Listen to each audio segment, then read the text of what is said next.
We are live. Thank you. We are inviting our team members in now. We will get started momentarily.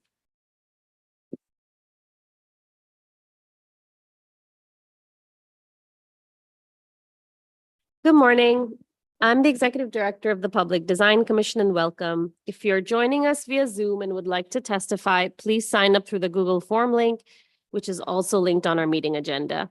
Commissioners, a reminder to please bring the microphone close to you and speak into them when talking. I will now hand it over to our Chair, Deborah Martin. Good morning. I'm Deborah Martin. I'm Chair of the Public Design Commission. Welcome to the Public Design Commission meeting. Today's meeting is being held in person at City Hall. Members of the public can attend and give testimony either in person or remotely. The public meeting is now commencing with the consent agenda and items number 28844 to 28868. Please note, Commissioner Tisch is recused from item 28867 and Commissioner Van Bramer is recused from item 28846. Are there any other recusals to note? Okay, seeing none, let the record show there are no other recusals. I'll now call for the vote. Commissioners, when I call your name, please state your vote for the consent agenda. Isabel Castillo, Approval. Lori Hawkinson, Approval. Bill Heinzen. Approval. Karen Keel, I just want to note, is voting remotely due to caregiving. Karen Keel,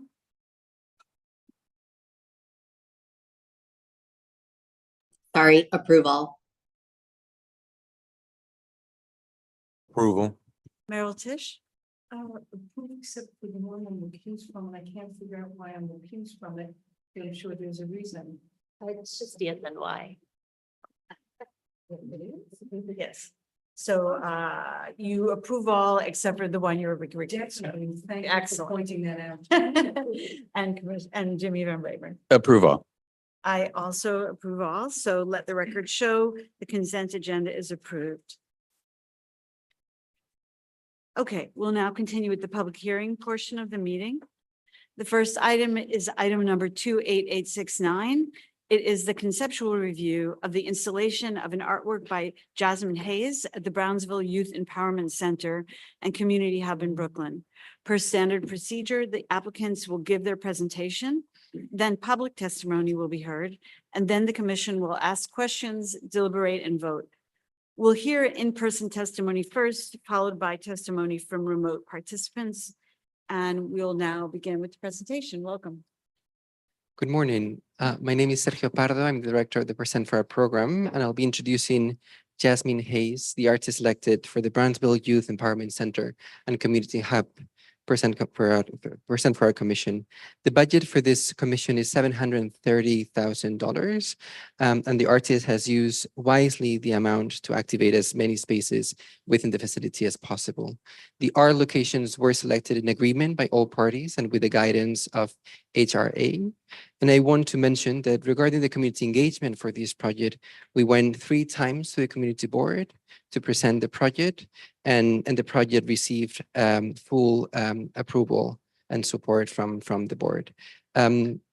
Jasmine will be doing, as part of the design development of this project, she will be conducting workshops and further outreach with the community as part of her project.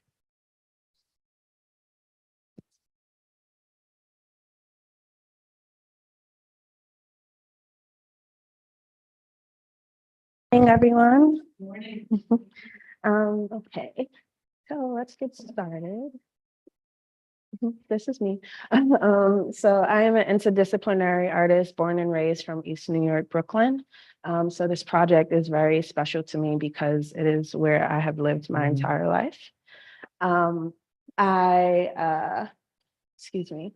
My practice explores cultural traditions of the African diaspora as preservation. And so a lot of that has fallen into the themes of this project. You can read this on your own time, you've seen it. And so I have worked in the community as an arts educator, creating murals in New York City with different nonprofit youth arts organizations for over 13 years now. This was my very first project in Brownsville, Brooklyn on Pitkin and Saratoga. Most of my youth are young women from the ages of 16 to 24, in which we do research in the community to create social justice narratives, speaking to the community of different concerns and issues relating to women's rights. These are just some past projects over the years.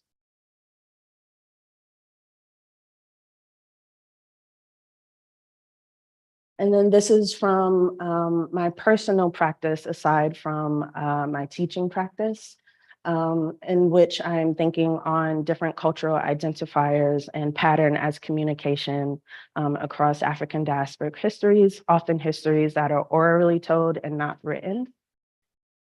And then we'll go into the project site. So East Brooklyn, this is all Brownsville.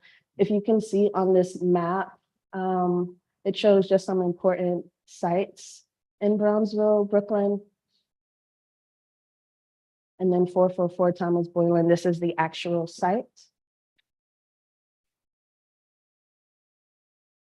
So there are tons of mom and pop shops in Brownsville. And so I'm thinking of that in my project, thinking on how the community can be involved.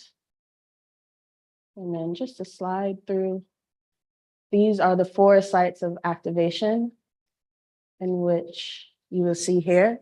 So it is the Garden Wall, the HRA lobby, the Youth Empowerment lobby, and the Planetarium lobby. My goal is to activate each entryway as sites of protection.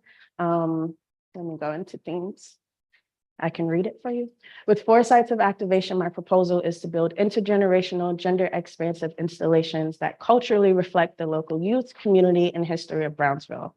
I'm focused on an emphasis of pattern, repetition, and symbolism as tools of communication of the ways infrastructure and architectural design affects the psyche of the people inhabiting the environment. The plan is to activate the 4 entryways, the Garden, HRA lobby, the Youth Empowerment Center, and the Planetarium lobby. Activating these 4 entryways is use of art as prayers of affirmation, protection, healing, and reclamation for the people who will walk in and out of these spaces. With local youth and community engagement, I will hold workshops and information sessions to inform the designs, ensuring they serve the community effectively. This is just some personal history. I have lived in public housing my entire life. Brownsville, Brooklyn specifically has 18 developments within a 7-block radius. It's the most concentrated public housing in all of the nation. And so thinking on architectural design in relation to architectural design across the city, this is a map of Rikers Island to the left, next to a map of NYCHA's Brownsville houses. And you can see the architectural design and overview is exactly the same. And so thinking about the youth who are growing up in this, in these environments, in connection to our public schools and our housing, et cetera, and its direct connection to the architectural design to the prison industrial system. And so this is a past project that I did reusing pattern, and you'll see this repeat throughout the designs that I'm getting ready to show you. So these will be symbolism that will pop up. It is the braid, using it as intergenerational weaving together of histories, a common identifier of cultural practice, the cowrie shell, which is currency, protection, and divination, and then repeating pattern, communication through symbol, the coded language of protection across diasporic histories. And again, these are the 4 spaces. So we get to the first design, where there is a conversation between the young gardener in relation to this feminine deity of protection. The cowrie shell plays as the seed, and you can see it flows back and forth between the deity and this young gardener. From her, there is different symbolism. The sun, you can see water coming from her, and then the pattern in the background is the NYCHA mapping system. And so that will shift, it can change essentially. But this is what a proposed idea of what it may look like in the space. This will be the design in the background will be relief and will be more monochromatic than what this drawing is, just to make sure it doesn't conflict with the figures in the foreground. And so I'm expecting to take up the entire wall space. It's a really large wall, but thinking on the materiality, I would like this to be a copper sculpture. But we have to think about cost and everything, so that's still being worked out. Copper essentially is a cleanser, is a spiritual cleanser. And so this is why I really wanted to use this material, thinking on like the people coming into this space. It also nourishes plants naturally. It is a micronutrient that plants need to grow. And so thinking about the garden in relation to this design, I wanted to have that conversation. This is an example of what the background will look like. This was a piece by Lauren Halsey, where the artist used fiberglass reinforced concrete. So the background will be more concrete, and then the foreground will be relief of copper. Design 2, the HRA lobby. The symbolism around this is the cowrie shell, which is rebirth, evolution, creation, and the cycle of life. Thinking on healing and practices, healing is not linear, right? So I think of things in the spiral and how do we grow? How do we reach certain heights? And so the design will stretch down approximately 15 feet and then be as wide as 10 feet. So this is a straight on view to the left. And then this is a view if you're standing under the sculpture. This is what it will look like on site.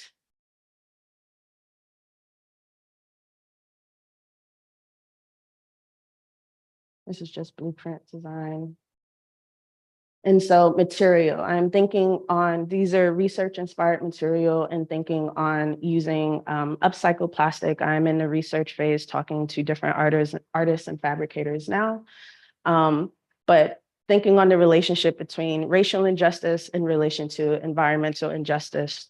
Oftentimes poverty-stricken neighborhoods receive budget cuts first when it comes to sanitation. So this is a project that can reclaim a relationship with the city. I'm looking at different organizations to partner with to collect plastic. It's Sure We Can, Innovation Naturally, and of course, Department of Sanitation. Basically, this will be a process where the plastic will be shredded after it's sourced. It won't have much color to it, maybe some blues, because thinking of it, degradation, excuse me, and sunlight. And so it will be a casting process, which will make the cowrie shell. We're approximating, it will be maybe 300 cowrie shells, we'll see.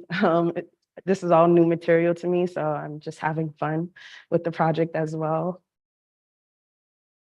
And so you'll see the 3 sites there.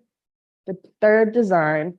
So this is based off of a practice that I've been doing, again, reclaiming pattern. And so to the left, you have Malian mudcloths, and then you have the work of artist Colin Chase. This was also a Pursuit for Art project done in the 2000s. And then the Afro-Colombian braid match, Geesman quilters, looking at how pattern has been used as symbol and communication. And so this is my personal work where I've been creating these paper debossments. It's a printmaking technique where the paper is essentially a relief. And so I would like to transfer this to this wall to the left, reclaiming and reusing the NYCHA mapping system. So this is an opportunity for youth to come into play. The color is subject to change. I really want the youth to have a say in what colors they want to go into space, how they want to shape the pattern and what they want to say with those patterns, et cetera, using architectural maps of the Brownsville community. This will cover the entire wall. The material for this we are thinking on, or I am thinking on, is fiberglass, similar to the concrete wall in the first design, but also possibly a CNC cut. And then the final design, The inspiration behind this design, thinking on the people who live in Brownsville, who take care of the gardens, et cetera. There's a strong Caribbean community coming all across from Latin America into the Caribbean islands, et cetera. And so the Moco Jumbi is a symbol of protection who, let me just go here, who oversees and protects the village. Brownsville is affectionately called the Ville, right? So I'm thinking about children and people, intergenerational spaces, and how I want protection and thinking on healing in these spaces. And so seeing images of yourself, what does that representation feel like to my inner child, essentially. And so this will also be relief, where the pants will be very textured. This stands 2 floors high. Basically, this also is the Moco Jumbi, or the deity. And from the hair, you see it's kind of like a wind catcher or a dream catcher, excuse me. So thinking on like aspiration, dreams, what would I want a planetarium to be? And so having planets come out, this is also an opportunity for the community to take part in this, where they could create their own planets. We could figure out different, what do you call them? My brain is blanking, but like thinking on just space orbs, right? And like, and so this is an opportunity where I left this top level a bit more blank, because I would like for the community to kind of create their own system as well. And this can be an intergenerational task or workshop, et cetera. And so this is the blueprint design. As far as color palette, I'm thinking on blues, also copper being used in this copper leafing specifically. The orbs, I would love for the orbs to be relief as well, possibly by an inch. And then, yeah, the background will be more of a navy blue instead of black, just to make it slightly lighter. Artwork maintenance. So it's pretty straightforward maintenance. I'm thinking on materials and how to seal each project, so that way planetarium kids are going to want to touch this wall. So just thinking on different sealants, et cetera. It'll possibly just be like wipe downs, very simple maintenance. The main maintenance question that I'm still speaking with people about is the HRA lobby, because it's higher up. So that would have to have a team possibly come in to like wipe down, et cetera. I think that is all. Thank you.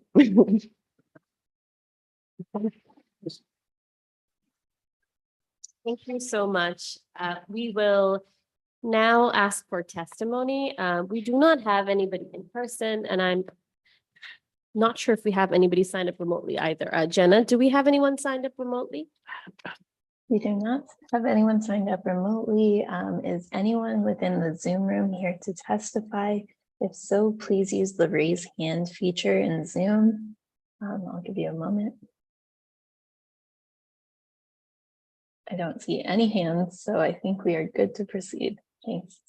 Great, thank you. Then we will now move on to our discussion portion. Commissioners, any comments? It's rare. You know, it is rare that someone who is so gifted as an artist is also gifted as a presenter about their work. I mean, it really is.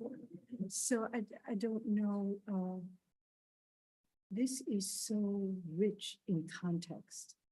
And if I walk in, if you're not there to tell me what everything means, I'm not really sure that I would get the full context. So I am curious, in an installation such as this, which is multidisciplined and truly chock full of talent and context, where is it that when someone walks in here, they will get to understand the full value of what is being presented? Because I assume you're not going to stand in the lobby there for the rest of your life.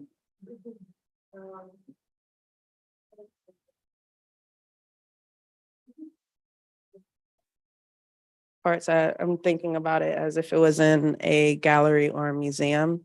But I think it's also, it pertains to the viewer.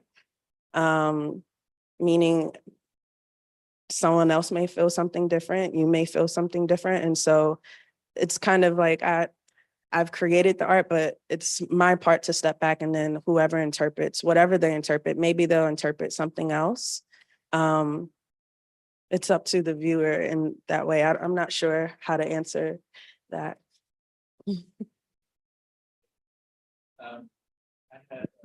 First of all, it's amazing. Thank you also. And I love some of the content and the meaning behind it. The image of Rikers and the niche developments from above was like really, really powerful. I had a couple of questions because both in the youth empowerment lobby, which when I first saw this in our pre-work, I thought it's missing some of the really incredible, rich, vibrant colors that you use in so much of your work. It's left blank purposely for the youth to really decide on what colors they may want. Which was brilliant, but then I just wanted confirmation, because then you also said something similar about the planetarium lobby, where the upper portion is left and not quite blank, but a little bit less busy, and said maybe the youth will also be. Yes, so that, I remember the word now, constellations. My brain was starting to just blank a little bit. I think it's a project where they could create their own constellations, essentially, like with there's like stars in the background. It's kind of hard to see. But yes, so that could also be a project where I feel like it could be more intergenerational, not just the youth, but some of the elders from the community as well, taking part in that. It's amazing. So the youth empowerment lobby will, the youth will color that in, if you will, right, so to speak, which is amazing. And then the planetarium lobby, that may also change somewhat. Yes. It's Very wonderful. Slightly, but yes. Thank you. Thank you. So I think this is also just like incredibly exciting. And I think the building will be so much more for your work that you've added here. It's also because you've tried to expand so much through all the spaces in different ways. So I had a specific question about that is being asked about this participatory part. So how do you manage that? I mean, will you be the person running maybe you could speak about that a little bit, how that will all play out. So I will be facilitating the workshops. That's kind of like what I'm used to doing, honestly, like I worked with a Groundswell Community Project for approximately 12 years. And so most times it's meetings with the youth, we're meeting daily, et cetera. This would be done in 3 workshops, which is slightly shorter, but also thinking on the timing it will happen, the community, everybody's like, I'm in school, I'm working. So it'll possibly be workshops after school or on Saturdays when people can actually come. And then in those workshops, I've been kind of creating the lesson plan for it, where printing out like mapping systems. And so it just starts as a collage project of them playing with the patterns and shapes, and then teaching them more on color symbology and color theory overall. And so structuring around like educational in that way. Yes, I think that answers it.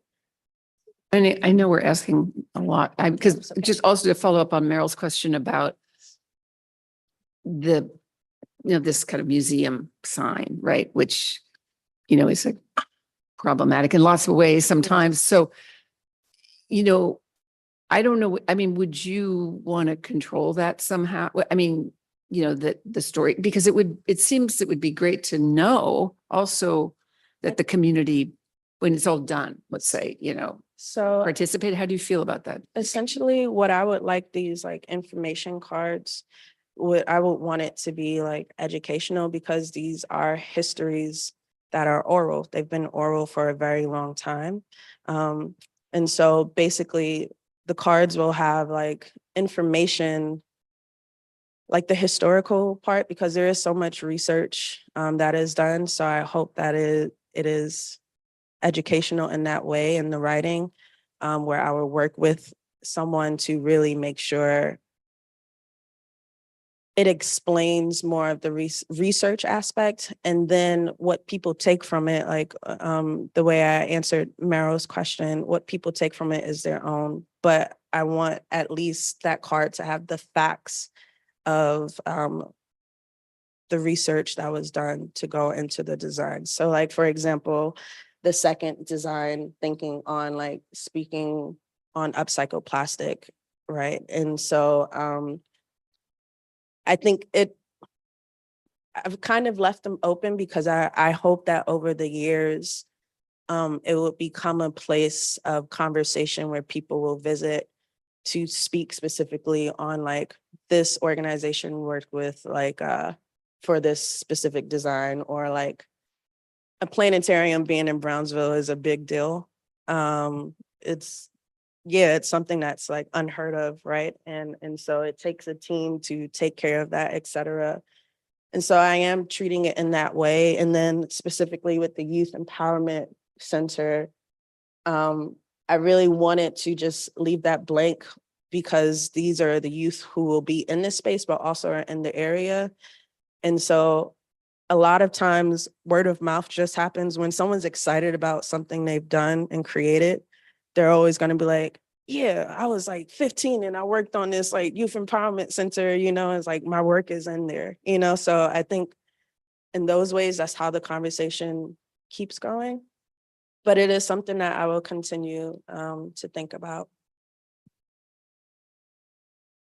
Thank you.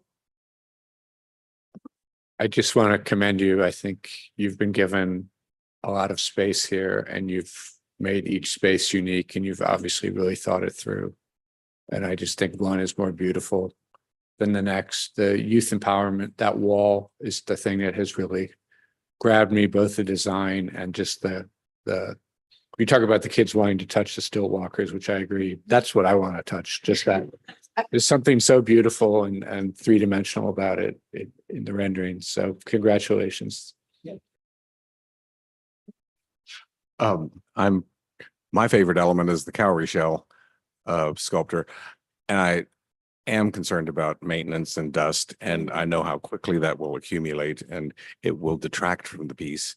And so I just hope that there's a way to keep it clean and looking new.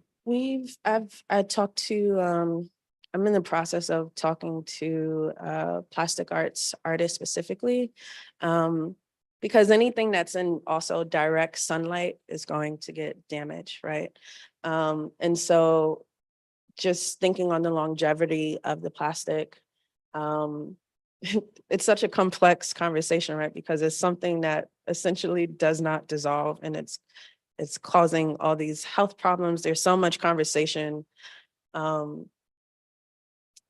so I feel very conflicted as an artist, like I want to preserve this piece, but it's also a very strong political piece on speaking to what plastic is doing specifically to us and our generation.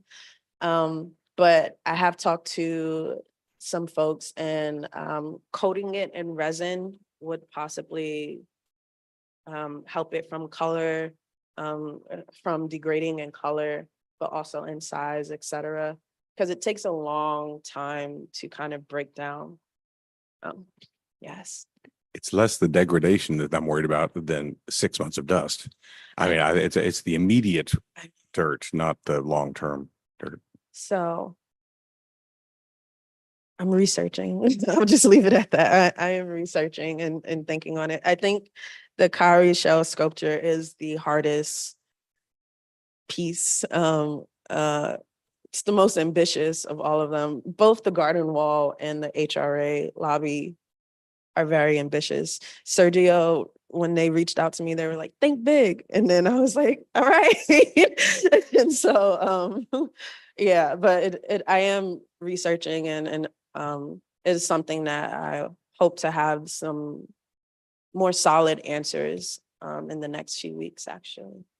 For the cowrie shell sculpture, will it be that individual units can be replaced?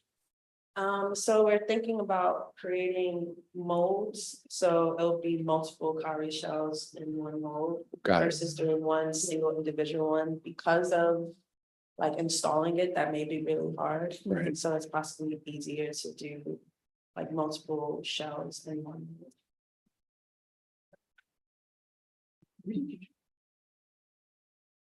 Where did I train? I was just born with it.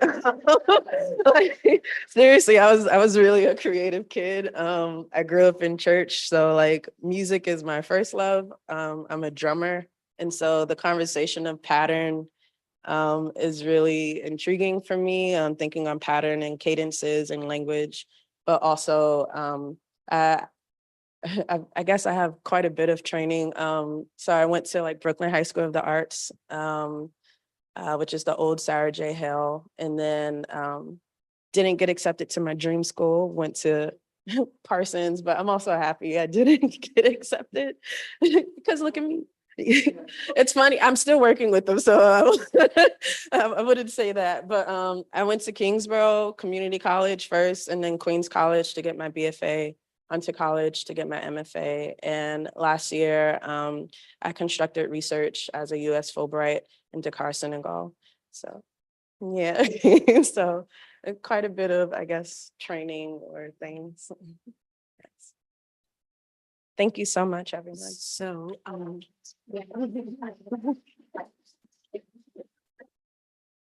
so we'll need to take a vote, but before we do that, I'm just going to summarize for you what the commission have said. I want to say, I think we all feel the power, what you've created here is really like a narrative about transformation by taking those patterns that are like carceral patterns and marrying them to patterns from elsewhere, so that I think you said earlier that like kids and other people visiting can read they will be able to understand that narrative, interpretation or not, right? So one of the comments that people have had is like, the other commissioners are very moved by the narrative and the richness of the way you've explored it in the different spaces. So one thing is just to consider the possibility of whether you want to have any kind of written interpretation or not, which I can certainly understand. Yes. Sides, you know. Also, really appreciate the fact that you grew up here and the rootedness of this in your own lived experience, and that you're doing the engagement yourself. The diversity of materials that you have here, the bas-relief and copper, the paint, the techniques you're using to get kids involved with color.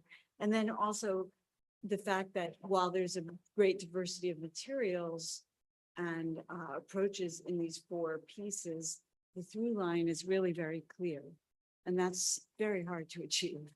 So what a beautiful work. We really, and I think in the applause that you experience now, we don't always do that. I watched some past ones. Yeah, right, yeah. Actually last night, so. So, I mean, I think, Jasmine, we're really very honored to be having this preview of such a powerful work of art. And so with that, I will take a roll call on item 28869. And commissioners, when I call your name, please state your vote. Isabel Casilla. Great work. Laurie Johnson. Approved, congratulations. Bill Henson. Approved. Karen Keel. Karen. Approved. Carrie Milligan. Sorry, Karen Maloney. Approved. Merrill Tish. Approved. Jimmy Van Bramen. And I also approve. Congratulations, Jasmine. Thank you so much.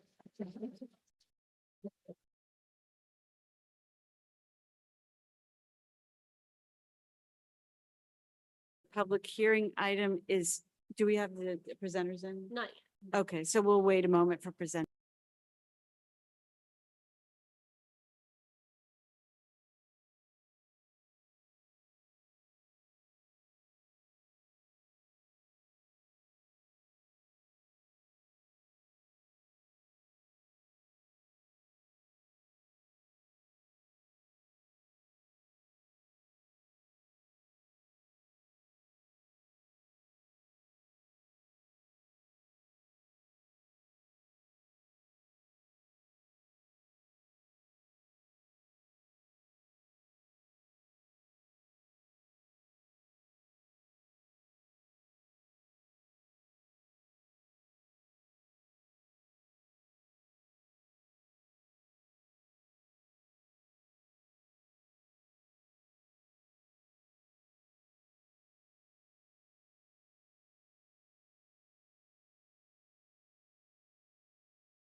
For standard procedure, the applicants will give their presentation, then public testimony will be heard, and the commission will ask questions, deliberate, and vote. We will hear in-person testimony first, followed by testimony from remote participants, and we can now proceed with the presentation. Welcome. Hello, thank you. Clicker. There we go. I'm gonna go very quickly through some of these preliminary slides. Introduce yourself. And start. Yeah. Hi, I'm Wendy Evans Joseph.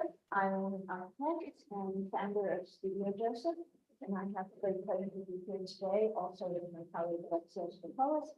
And Chi An, who's from W Architecture, who will talk to the landscape portion of our project. I'm also here with Brooklyn Public Library. I don't know if you all want to introduce yourself. I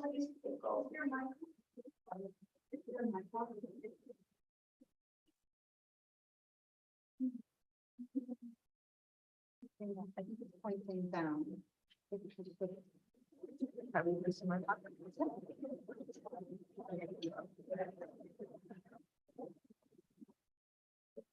Wanted to say Carl Sincere. My name is Carl Sincere. I'm with Brooklyn Public Library.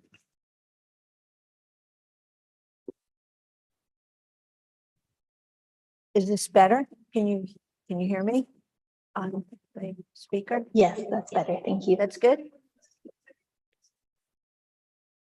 Anyone else? Hi, I'm Chi An from W Architecture. I'm the landscape designer for the project.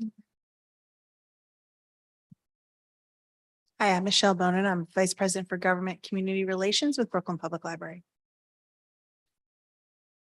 Hello, Alex Bacolos from Studio Joseph, Project Manager.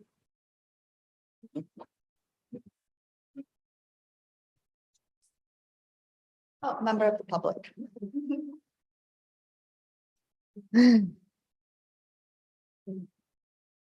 Well.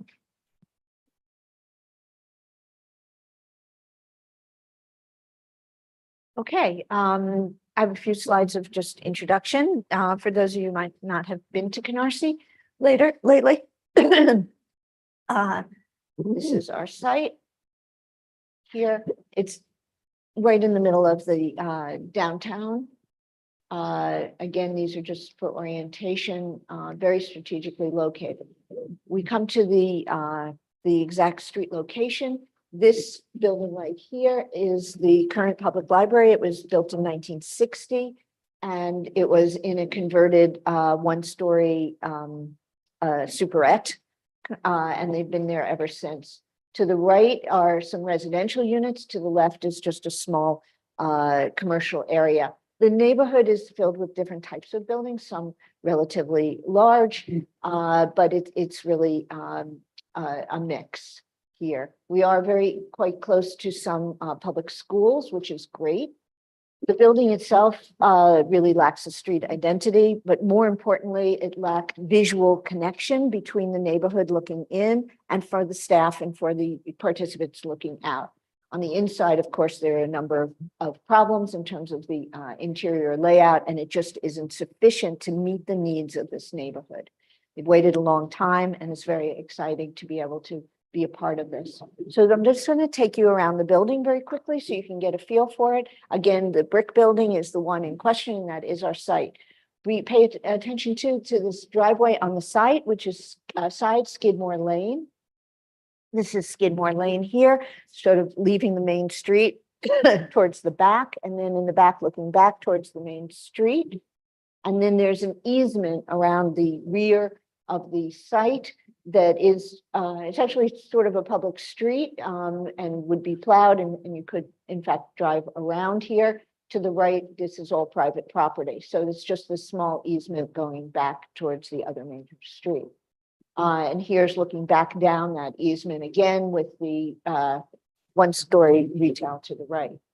So just to give you a feeling for what's there now and the neighborhood.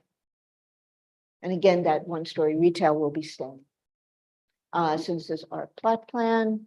Again, an existing story, and just drawing attention again to Skidmore Lane down the left-hand side, and then this easement plan going across. This is the existing library, but also just say it's one big open room. And that's not the way libraries kind of work anymore. The toddlers and adult sections tend to be more acoustic separation. And there's a need for other kinds of functions that aren't necessarily just stacks. And we can go into that if you want, but I'm going to stay mostly, again, on the exterior of the building. This is some of the existing elevations. And it was, of course, this one-story building with a small lower level. We did a number of studies, which you've seen, coming to the conclusion eventually that we would need to take down the existing building, and we will be building a two-story building on this same site. And it also will have a small sub-basement, mostly that it gathers utilities and some other functions. We looked at also originally around the site parking spaces, which we've modified, actually I'll show today, based on PDC feedback. Again, a small lower level. Then upstairs, a lot of public space, especially towards the street. A lot of, again, this is a response to community need, as from, again, both sides. Info area where people can see out, can see the street, keep an eye on things, where people from the neighborhood can look in and always be aware. This all faces north at the top here. Outside, and she will talk to this, we have areas, a plaza where we have some casual seating, planting and such. But one thing about that plaza to keep in mind is that the library uses it for a lot of events. So they'll have, there'll be celebrations and birthdays. It's not only just the casual time before the library opens or afterwards where people might sit down, but it's really a lot of different types of parties. And some of them are very fun, having gotten to go to a few along the way here. Again, services around the back. One thing to note is that the community room is a very important part of this program. It was one of the things that the community asked for in our engagement sessions time and again, and that will be open a lot frequently for community use. There is no other real community gathering space in Canarsie of this type. Upstairs, we have the rooms that are for the toddlers and younger people, as well as teens, and makerspace over here again. I will point out some things later that have to do with the exterior and your comments for additional windows, and those would be, we've looked at those in the makerspace here. And then there's a sort of a light share with the teen room, which also has light share with the all the daylight coming in from these other public spaces. And of course, all of our designs comply with the latest New York City energy codes, which are quite stringent, and that will include the placement of solar panels on pretty much the entire roof in order to comply. I don't mean to say that in a down way. I was like, yes, we're happy to comply, but I'm just sort of articulating the requirements.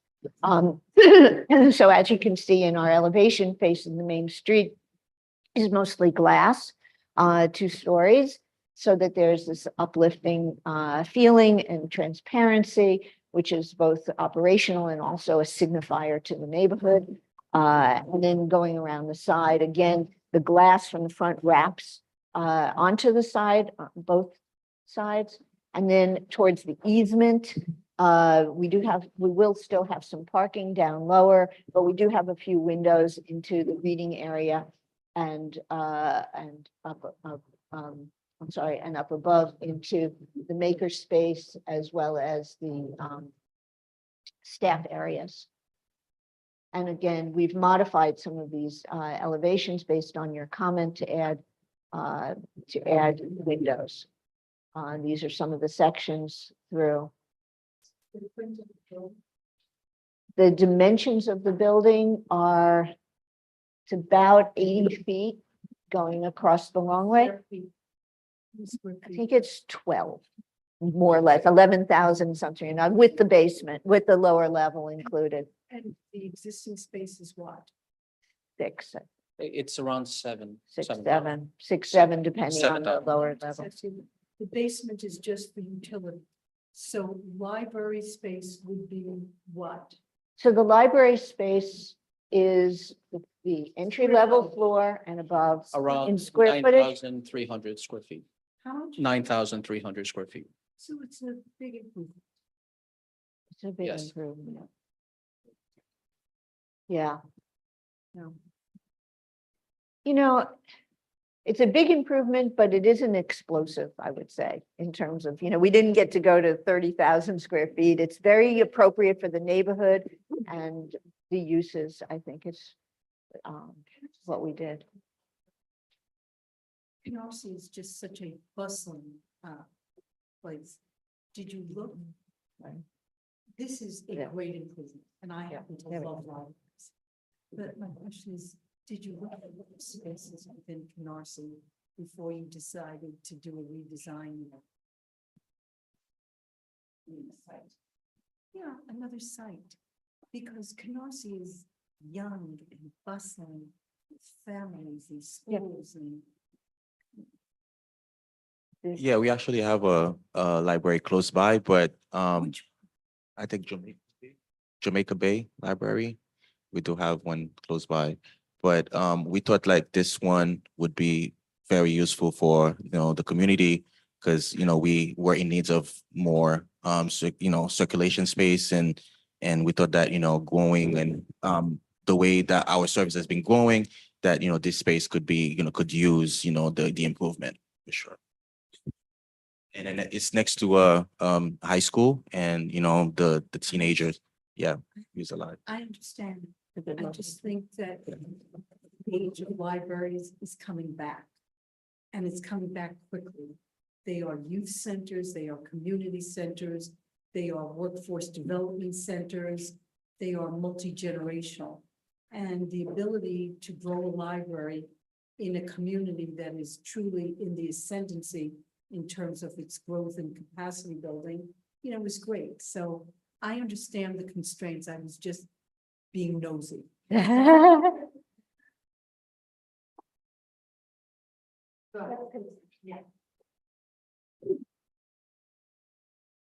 So, again, this is the building massing. And these are the windows on the exterior. These are diagrammatic, but I just do want to point out that we did, based on the comments, we did add windows for daylighting. And these are going around the building. We'll get to the renders. Maybe it's easier to see. These were the original renders, and I'll point out other things that have changed. So again, we have removed parking from this side of the building. Yeah, and yeah, I would say thank you also to you guys because we did a much deeper dive into the code analysis, and we're able to do that, which we're very excited about. These are some of the materials. I don't think you have the Kingspan here, but again, it's a very simple metal facade and the metal of the infill and then metal columns here.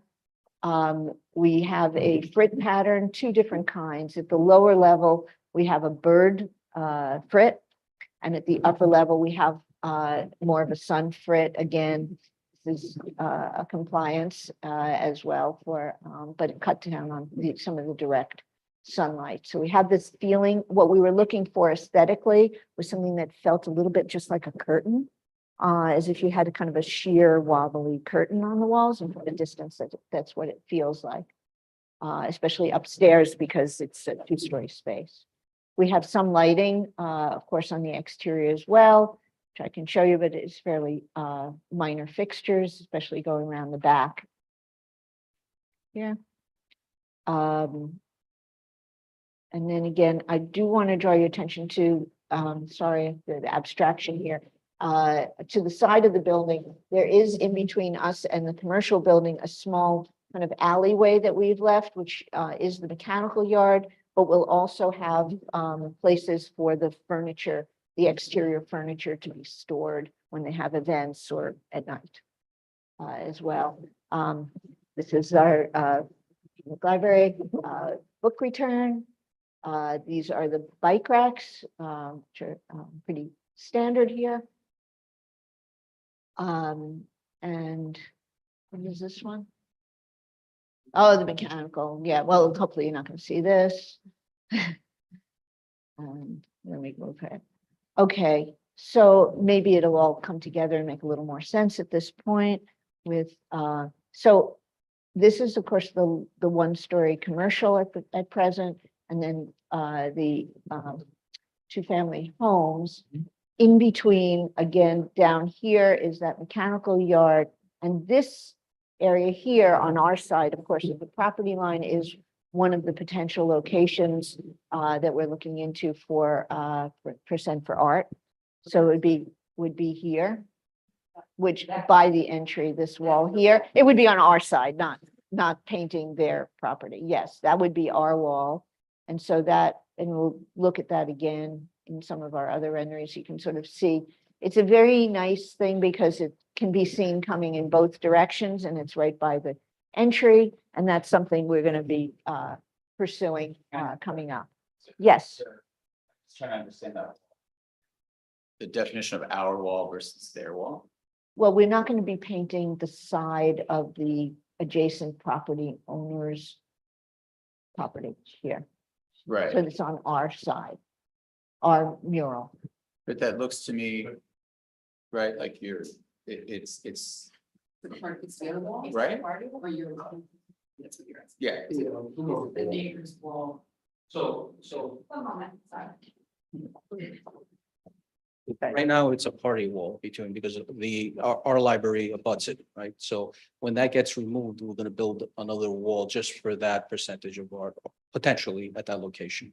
So it's gonna be within our property line, but it's gonna be a freestanding wall abutting the adjacent property.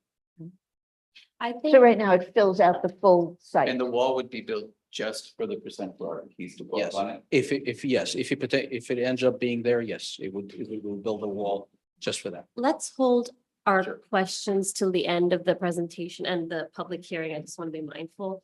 But then we have a lot of questions on artwork, so we can circle back. Good. So, sorry. Just so this is a view at the front, looking around the side.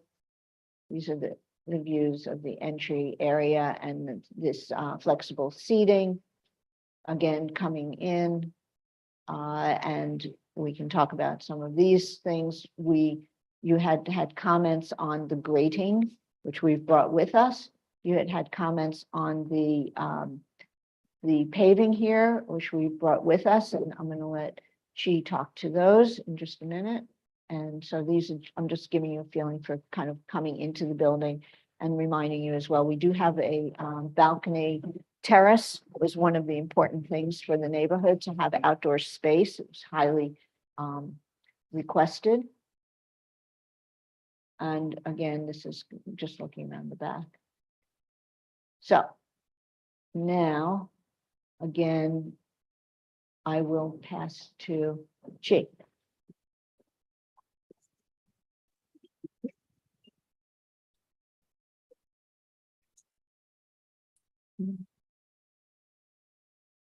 That work? Yeah. All right. Thank you, Wendy. So the landscape design includes the open space around the building and also the second floor terrace.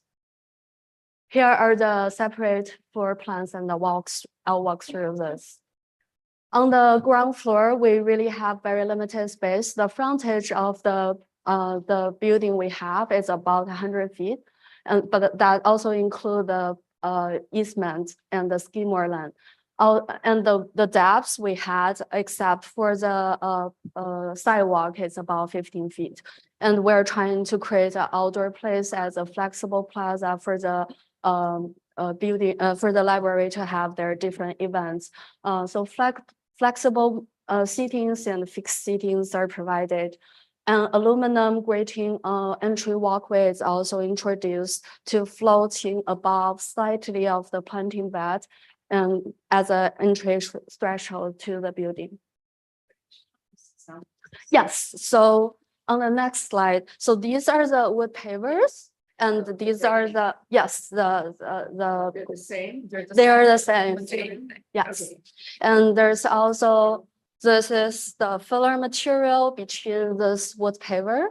And it is a bonded material, and it will be solid with no losing, small dust. So the paver is going to be a permeable installation. The water will infiltrate as well. We also intend to have overflow drain as the drainage system, so the water will be drained through those drains. Yes, so the light yellow color, yes, are the wood block pavers. The walkway is the strip here. Yeah. Yes, yes. And this is the exact materials, exact finish. Yes, yes, so it has a smaller, it's aluminum. And this has a smaller gap so that is qualified for ADA travel. And we have been using this material for some other projects as well. So we have experience with this. Going back to the wood pavers, this is wood, we like it. We like the small scale because we have very small frontage. This feels like a continuous texture, and the wood definitely feels warmer. It's wood, it reduces the heat island effect. This is ADA compliant with that filler in it. Also, the black locust is salt resistant. It's plowable with this proposed running bond layout. And we anticipate regular, just like regular maintenance as a permeable paving for this kind of paver. They're very hard when installed. They have much stronger, they take much stronger PSI than the concrete. Next. Oh, and forgot to mention, this is a project that is a public courtyard in Newark, New Jersey. And it's a residential building, but that's a tower building. So we think this is like, it's not like public outside, but they definitely a lot of people using it. And that's been installed at the end of 2022. So it's been 2 years, a grayed out to the gray color. Have you visited that? I haven't. But it's nearby my my apartment. I live in Jersey City. And do you have any installations of an entry?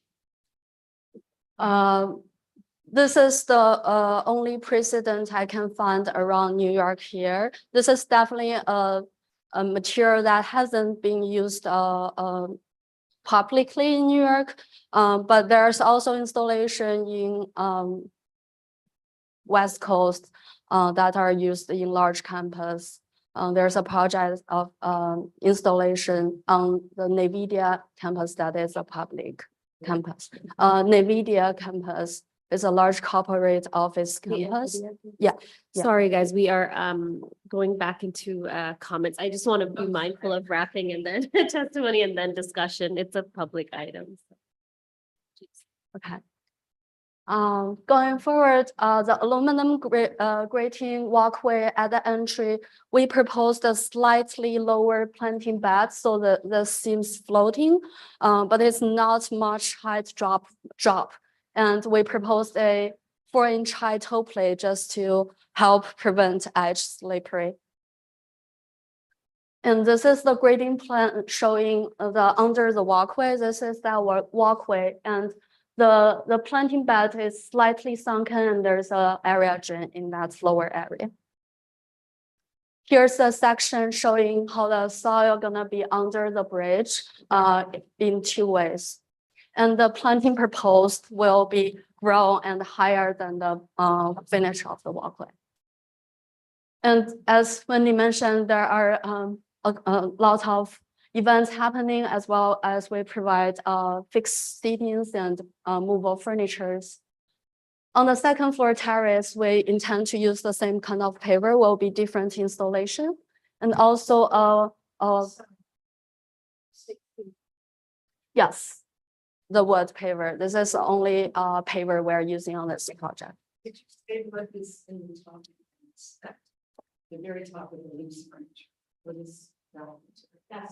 That's the, yes, Way up there, the light color? the sidewalk. That's a sidewalk. Yes, so that will be a 5x5 Side. sidewalk. Okay, great. It's thanks. it's a typical New York sidewalk. So the second floor, we do have mobile furniture, same thing, and we also have the mobile planter for the community to use. So they're not planted. I think I missed the one screen here. They provide a little screening. Space between the pavers, is that going to be cemented? It's gonna be filled with this filler and it's bonded once installed, so it's solid. Thank you. No problem.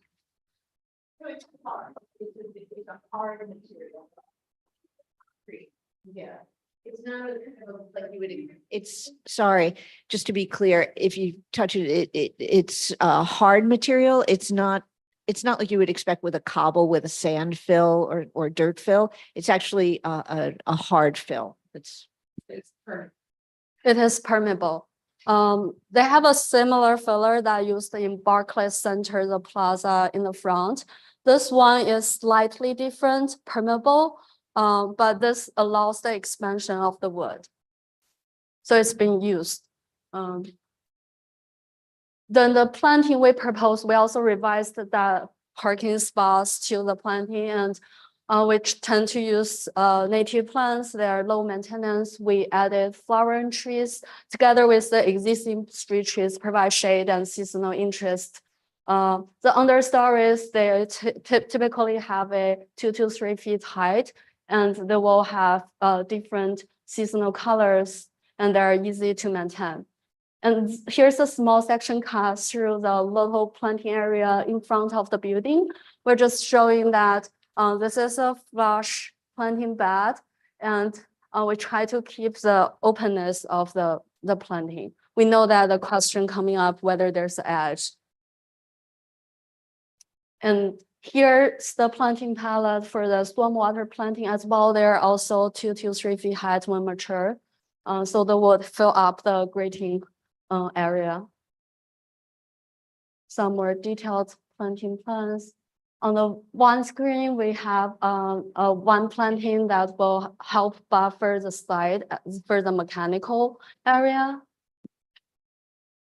And this diagram shows how the proposed plants will show different season interest. That's all. Thank you.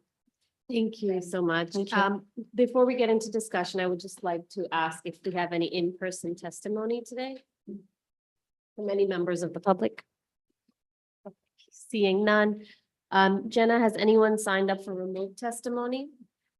We don't have any requests for remote testimony. Is anyone within the Zoom room here to testify? If so, please use the raise hand feature at the bottom of the screen.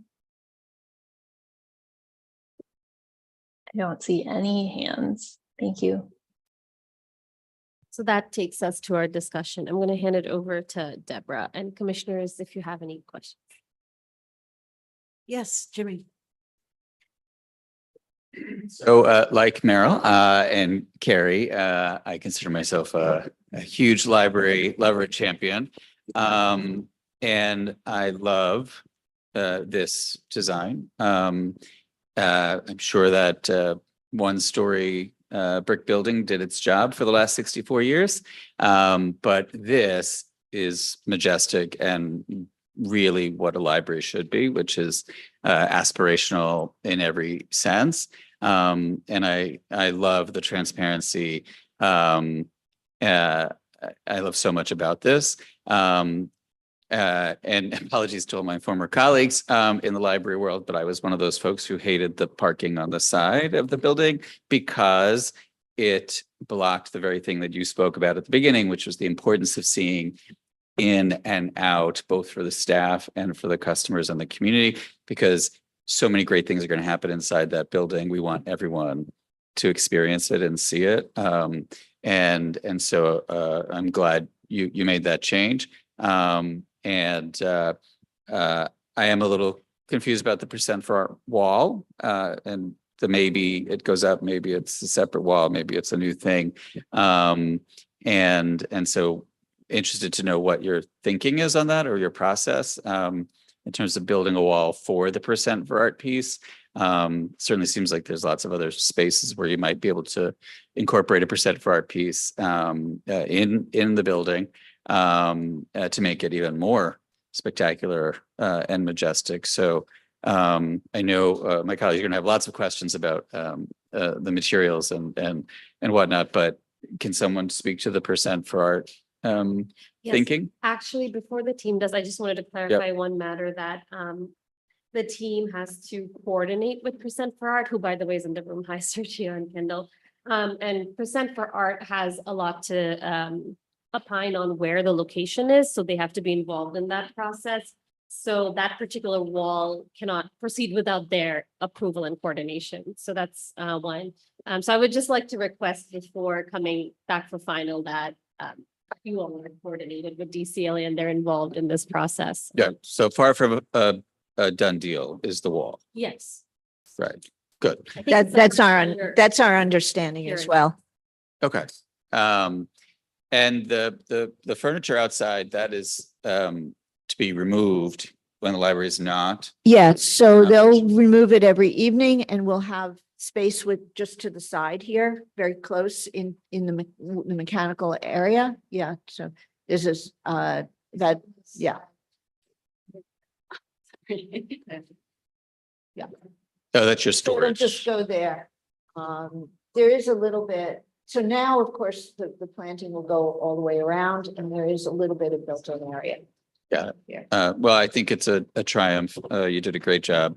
And I'm really glad you're allowing the full beauty of the building to be seen in its entirety by removing that parking.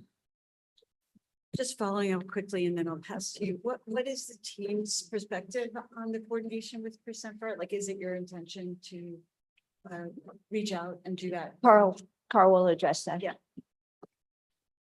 Yes, so our intention is to reach out, as you guys mentioned, we'll be reaching out to DCLA to discuss, obviously this location is probably a placeholder right now for the presentation, but it's not, we're gonna have to discuss it with DCLA and move to the next step and then prepare, submission as required per the program, under the program. Lori. So I'll just continue on that percent for art. We're on that topic. So before I go to the bill. So I think that's really important. And I'm very excited about the fact that you will have a percent for art now, because there was some confusion about that. And I would just encourage, if at all possible, even though I know you're really out of sync with the coordination of the drawings are probably DD, CD, I don't know where you are. So it's always hard, but it always happens that the artist's project is trailing behind. But I think we've seen projects, and we just saw one earlier today, not that long ago, where the artist came in after everything was all finished and found great areas to do work in the building. And so I think it would be incredibly exciting. I for one, would be incredibly excited if we could get it in the building and not have to pay for a wall to be constructed when there's already maybe somewhere, because artists don't just stick things on walls also. We know that. So there are lots of ways, I mean, you know better than I do. So I'm really excited about that aspect, that that's going to happen. And then I just wanted to talk about the architecture, which is also incredibly exciting. And it's incredibly exciting that this will be in Canarsie and just so seen and transparent and all of that. So I wanted to ask some very specific questions, since I'm the architect and I am always. No, go for it. I mean, we've been sort of talking about it as a kind of a lantern in the Yeah. community. Yeah. And I just want to say one other thing about that, because I'm talked about the interior that much because of the nature of this discussion, but this is going to be a mass timber building. And so it's a building that structure is actually made out of wood. And one of the things about this neighborhood, when we did a lot of community engagement, is that the neighborhood spoke about warmth, and to them warmth meant wood. And so we've gone to a lot to the interior is a very much a wood interior, and that's why it glows with this sort of warm beigeish color. I mean, we're not Pixar, but we're trying to get the render right. But it has that feeling to it of wood. And that is also why, to be honest, too, with Chi's presentation, is that we just fell in love with this material because it solved the problem of being both practical as well as bringing up that piece of nature that otherwise is really absent in Canarsie and in this area. So it's kind of all in our minds working together. That does not, in fact, preempt art inside at all. Yeah. And I think you're right that there will be opportunities, and we'll look at that. But please go ahead. Sorry. So I just, Quickie. couple quick things. I always love to see the actual material because when I look at the computer screen, you can't see what you're really getting. So and in the renderings, we get different. Sometimes it looks very dark and sometimes it doesn't. The expression of the columns, but they're not. So I guess they're clad wood, or I don't know what's going on. Anyway, The exterior is clad with metal because we can't have exposed Right. wood on the outside. right. Yeah. So, Yeah. but it would be great to see the actual material. The if it's not too Alucobond. late. The Alucobond, both the Now, do we have a dove sample gray of and the the Alucobond? serpentine. We can send it over. We can send over the Alucobond, and we can send over a Kingspan panel. Like the dove gray, Yeah, the Kingspan panel. So, and We the- can yeah. send over. right? And then also, big so, thing. and then I was curious about the mullions, like what color? I mean, I'm sure you've Yeah. got this all on. a Yeah, yeah, kit, yeah. It's just that it would be great have to it. see it with everything, right? I think we sent it. Like a sample board. We'll make a sample I mean, board you for probably you. have some in your office. I mean. No, like a no, no. board, We will, just we'll like- send over a few. Just pieces of- loose samples. You is fine. won't, the Kingspan is actually the only samples, they're this tall, Uh-huh. because you see because it's it's not a SIP, but it's kind of a integrated panel. They that have has- little chips or something, I think. We'll try to find a chip. Yeah. Yeah, we'll get a chip. Yeah, I've used it. So Absolutely. great. And then, percent for, okay, then the mechanical area, I have a really hard time seeing in there. Good. The 'cause it's mechanical area. area. Maybe you want that. No, But I so mean, what we're so I gonna just- do is there'll be a solid ribbed fence. Yeah, so the We question need to was. show you that? Well, Sure. I just want to, maybe there's one of the images that I didn't catch right, but I'm just trying No, to see, because you it said might they're not going to be put in the this- chairs in It might there. not be in this presentation. It is. And then what material it will be, Yeah, because it looks like everybody will see it in that, like right through at the end, There it right is. there. sort Where of, is it? sort of. Well, it's here. So so the question is, what is that material? We'll send you that. Yeah. So it's the same metal. Oh, it's a metal. It's a metal system. It's a fence or it's a, Yeah. Go. Thank you.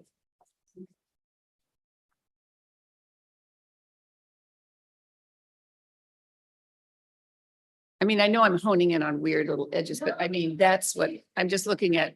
I'm always looking for trouble here, so, yeah. So this is the actual fence material that we're looking at.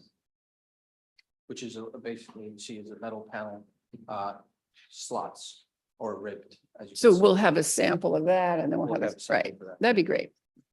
And the other material like the Kingspan, as we mentioned, Mhm. it's this one right here and the Alucobond metal panel. Which is the column grid. And I know that Isabel's going to, I feel very confident she's going to go about the landscape here, but I just had a question when you said the pavers were used at Barclays. But they weren't just that was used at, what was used at Barclays? A similar A filler, But not not that, but so what does that mean? A similar, I mean, we're like trying to Yes. represent the people here. And then there's something bonded them together. And yeah, Great, thanks. and they're permeable, this product.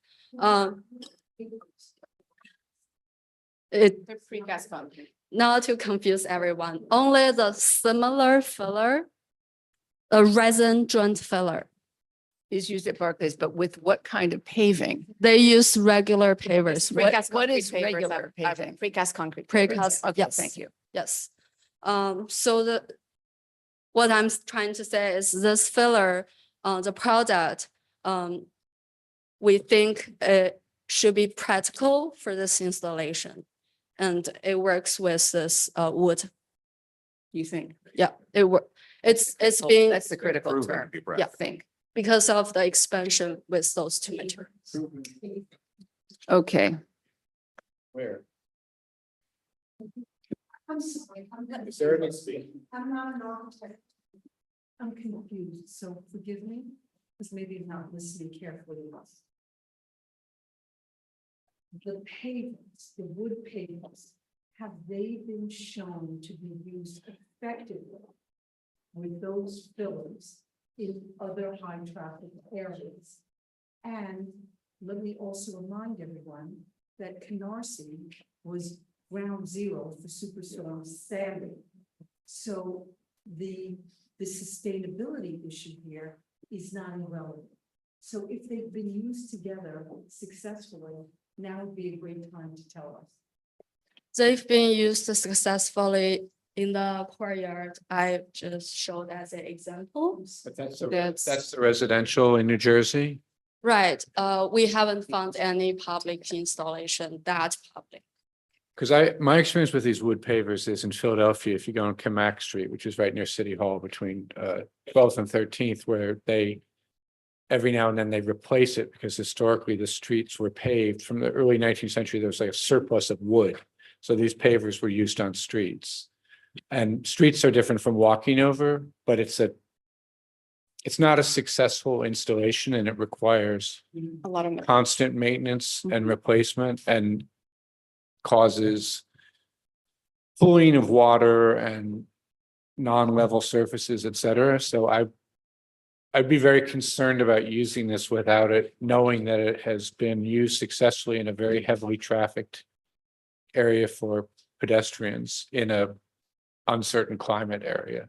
Yeah, I would echo, Bill, your concerns, and I just want to expand on that because since this project came to us, I've taken upon myself to do a lot of research on this for exactly those reasons. We are working with a public project. This is on the public right of way. Libraries generally have minimal monies for maintenance and capacity for maintenance.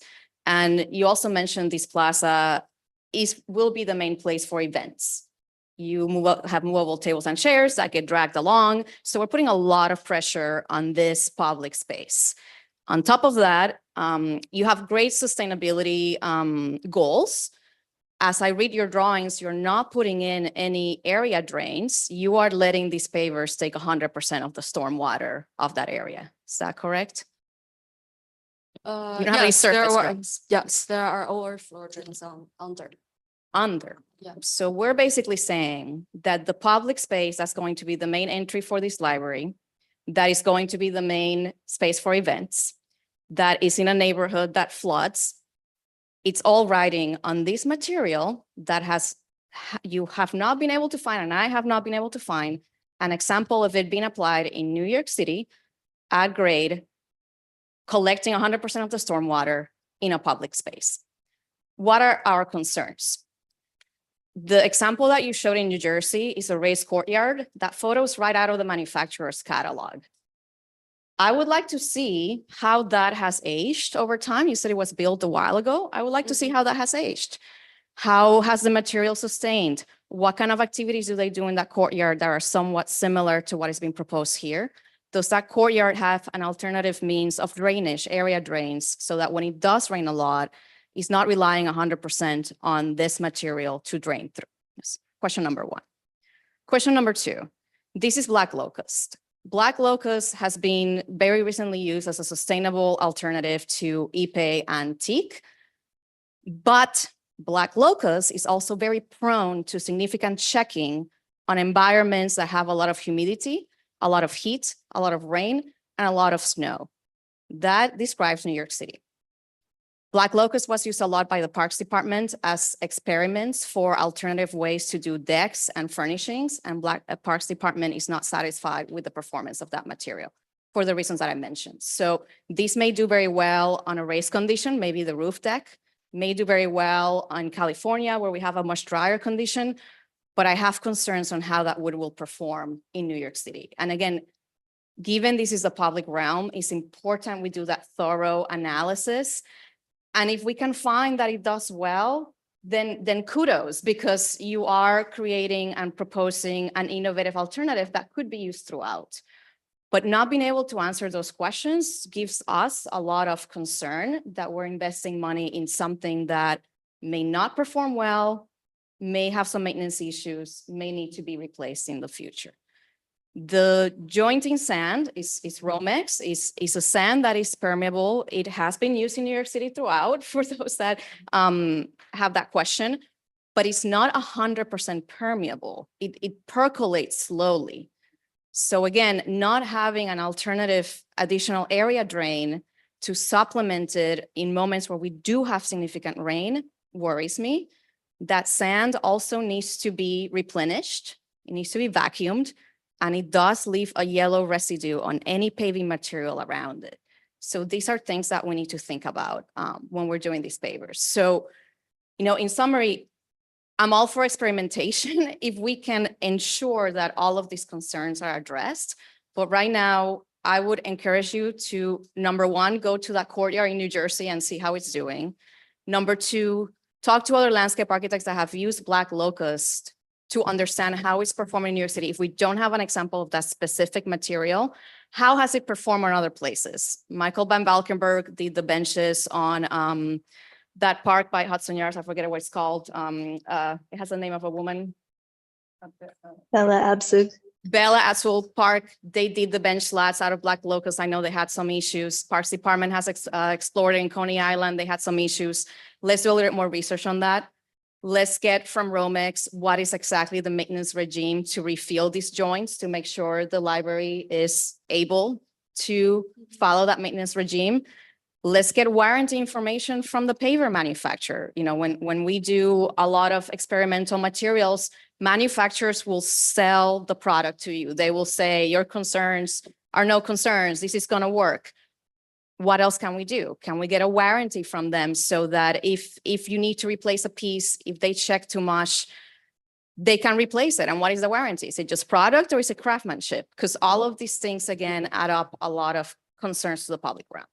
So I think it's a good concept, but we need proof of concept to feel comfortable that this is gonna, and an alternative, if these were not to work, hey, precast concrete pavers with permeable joints and an additional area drain here and there to allow for, handling a lot of water at once has been proven to work significantly. That's my concern on the pavers.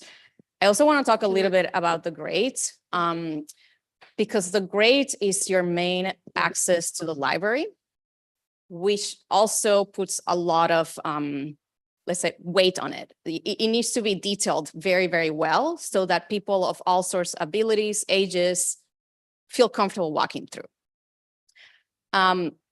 Your walkway is sloped first at a 5% and then at a 2%. Can you speak a little about why the two slopes and why not just one continuous slope that can alleviate the 5%? And the reason I'm asking that is that 5%, even though it's considered a slope walkway and not a ramp, you feel it when you walk along it. And people, especially older people, people with disabilities, people pushing strollers, it's a push to get up on a 5%. You add to that is a metal grate, that it doesn't have handrails, which are not required per code, but are sometimes good practice for universal design. And that I doubt that this material is the strongest in terms of coefficient of friction for a slope walkway. I wonder if there's another way to detail this that's a little bit more friendly. Okay, so I'll go back to the papers and then to the grating. Yes, the Black Locust wood has been used. We did our research too, and we did only find that one image from the manufacturer. We did reach out to the manufacturer, ask if they have more recent images. They didn't, but I'm happy to go to that courier and check out because there are public access to it. Speaking of the drainage, we really only have a very small area for these pavers, and the site is great. It's naturally great slope to the side, and we also intend water should flow to the area, and we do have an I point on the low point on your grading plan because it's pixelated, so I couldn't quite see it. Yeah, the high point is on the side. So it's all sheeting, I guess, diagonally to the top right. Yes. So it's not sheeting onto the rain garden planting bed. No, it's going away from the building in that area. And there's certain absorption, and you said percolation underneath, and it has drainage underneath that carry it to the detention tank that we have. Yeah, the rain garden and also the detention tank, we have it for stormwater, as per code, we have to add a detention tank as well. So the whole site is taken care of with the area drains around the site and the detention tank. And wherever we have pavers, we carry the water with below grade to that detention tank. Would you be willing to explore an additional area drain or trench grade at the juncture between the property line and the sidewalk? So in the event that there's a major amount of rain, let's think about the floods we've had recently. The pavers are not going to be able to handle that water so quickly. We don't want that water to be sheeting onto the sidewalk and then onto the street and then onto the catch basins. Yeah, so don't forget, there's also 2 large tree pits in front of the site as well. That's going to be catching some of the water as well and draining back to the detention tank again. But yes, we will talk to our civil engineer and see where else it is. I think it would be good to just understand the percolation rate of this material against our very heavy storms that are getting course. worse and worse. And again, just have a belt and suspenders. Of course, just be aware the civil engineer is following New York City code in terms of stormwater and flow rate and everything like that for hardscapes, for pavers, and for landscaping as well. So he's worked that calculation in all throughout the site with the drainage. He provided appropriate drains for that. And then the belt and suspenders will be the I guess the landscaping as well. That's the extra on top of it. That doesn't count. Even the rain garden doesn't count as absorption. So that's above and beyond. Yeah, my worry is that the rain garden is in the opposite direction of the water flow. So yes, all your under drainage is going to direct water to there. And I think that's a fantastic feature. Don't get me wrong. But when it pours, so much so quickly, this is not going to be able to absorb all of it, and it's all going to wash onto the sidewalk. I will talk to the civil engineer about that, definitely. And also to be aware that we're not in a floodplain in this area, in our site. We're not part of it, according to the maps, we're not, it's further away from our site, the flood. Commissioners, any last comments before I summarize? I just want to say that strongly suggest you look at the slope on your walkway. If you're able to make it into an even percentage instead of 5 and 2, I would encourage that to alleviate the 5%, because the 5% is not the most comfortable for people with multiple mobility constraints. Second is, I don't know what the coefficient of friction is for this specific sample, but there are samples produced by Ohio Grading where they add either a coating, which is a slip knot coating, or beads. They weld in all these beads to increase the coefficient of friction. And being in an exterior environment with a slope, I highly recommend you look into that, because this is likely not going to be the best, again, with that condition. And then lastly, again, even though it's completely within ADA guidelines and code what you've designed, because of the 5% slope, because we want the library to be accessible and comfortable to people of all ages, I strongly recommend you consider one handrail, because I will tell you specifically, my mom has a difficulty walking up a 5% slope and is consistently holding on to me to do that, right? So it's not required per code, but just a one handrail on one side, I think can really help make people of all sorts of abilities feel more comfortable on a 5% slope with a drop alongside of it. Just a good measure for public space. Thank you. I think we definitely revised the slope to be less than 5%, and we will explore if there are less slope for that walkway. But overall, we try to balance the front and the back. We also have significant rating in the back So we try to keep the entrance on the back. That's like a major driven reason for why the entry has a balloon on it. Yeah. We want it to be less. Mhm. Yeah. Okay, so in summary, I want to say that we applaud the elegant renovation of this library for the Canarsie community, which where I was born and when it was first built. But and no buts, just applaud the design overall and the landscape design. However, there are some commissioners have expressed some concerns.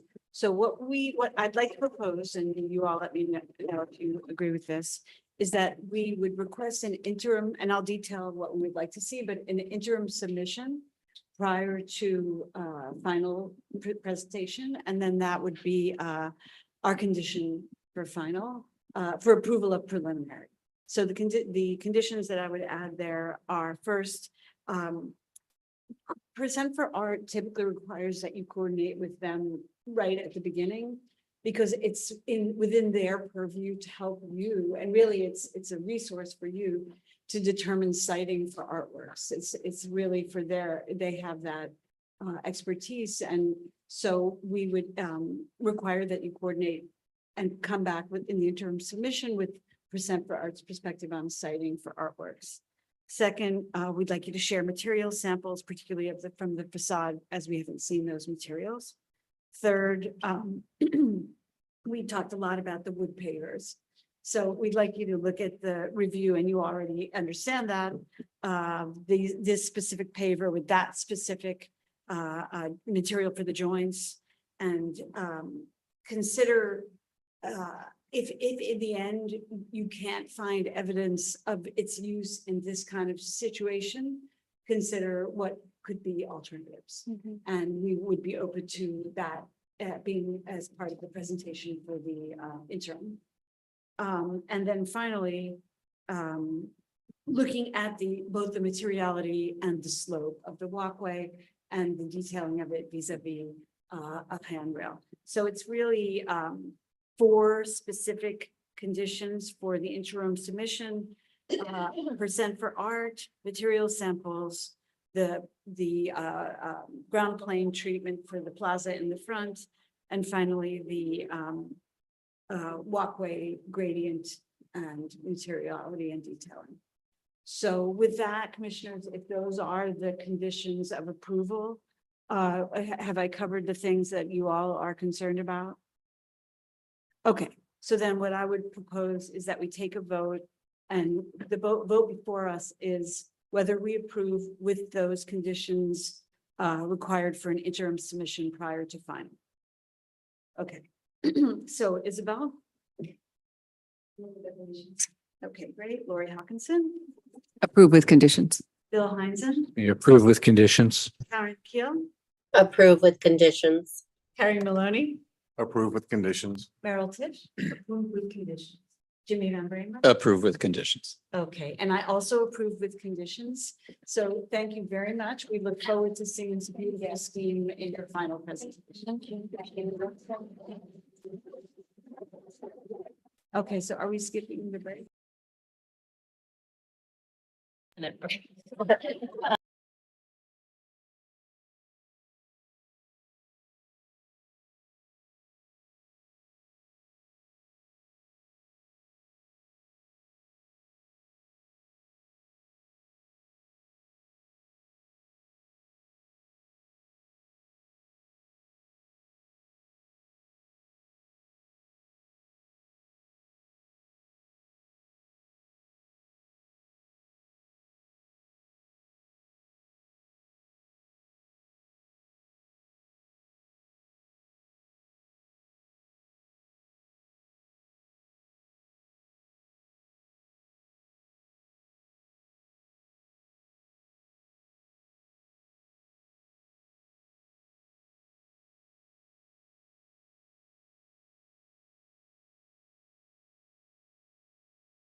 short break.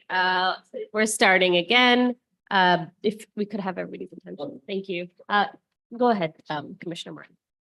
Okay, everyone, we'll now begin committee meeting with the conceptual review of the design of a bicycle wayfinding system for installation citywide. We will not hear public testimony or vote on this project today. And you may begin when ready. Thanks, Nick. Thank you, commissioners. Good to see you again. Nick Patnati from DOT. I'm joined by our team that's working on the wayfinding system. And we're here today to talk about bicycle wayfinding. I'm going to start with just a quick update of the overall Walk NYC system. There's new faces on the commission, so I want to give you a sense of where we're at. We've been at this for quite a while. And then we'll actually get into the bicycle wayfinding concept, the product, the graphics, where we're looking to place them and sort of next steps. I'll try to move through this quickly, and obviously we have time for comments and for questions. So the overall Walk NYC program really started out as a focus on pedestrian wayfinding. I'm sure many of you have seen these signs throughout the city. These were approved by PDC back in 2012. There are 3 sizes, small, medium, large, as well as finger posts. This is the largest one actually in Times Square, for example.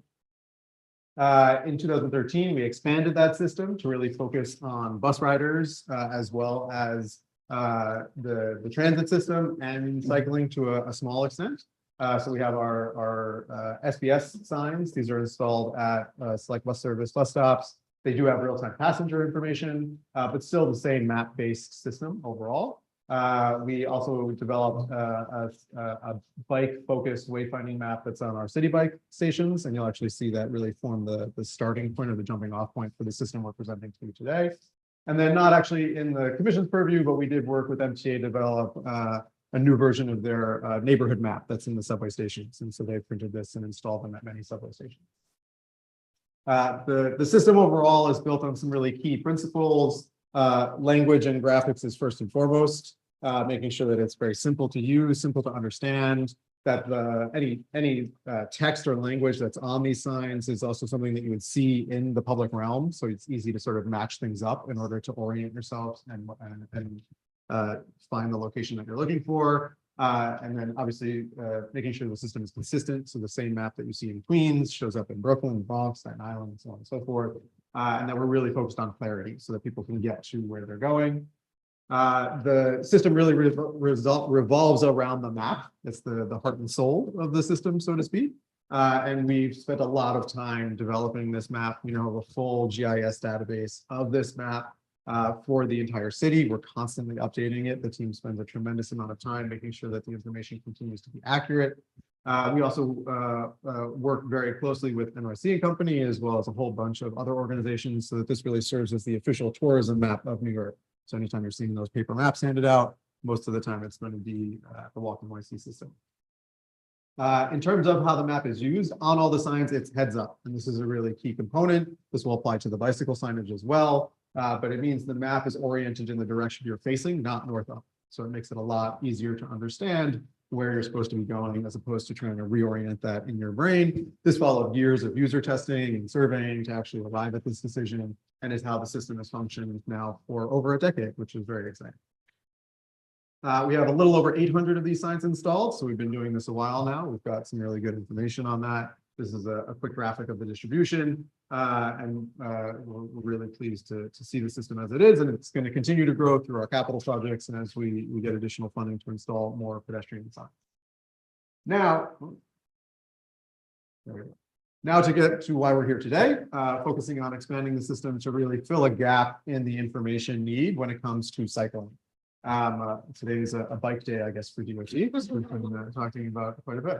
Again, we're looking to continue to expand that user base. We do a really good job when it comes to pedestrians, to bus riders, as much as we can with transit for the places that we're at, and really want to make sure that this piece is filled as well.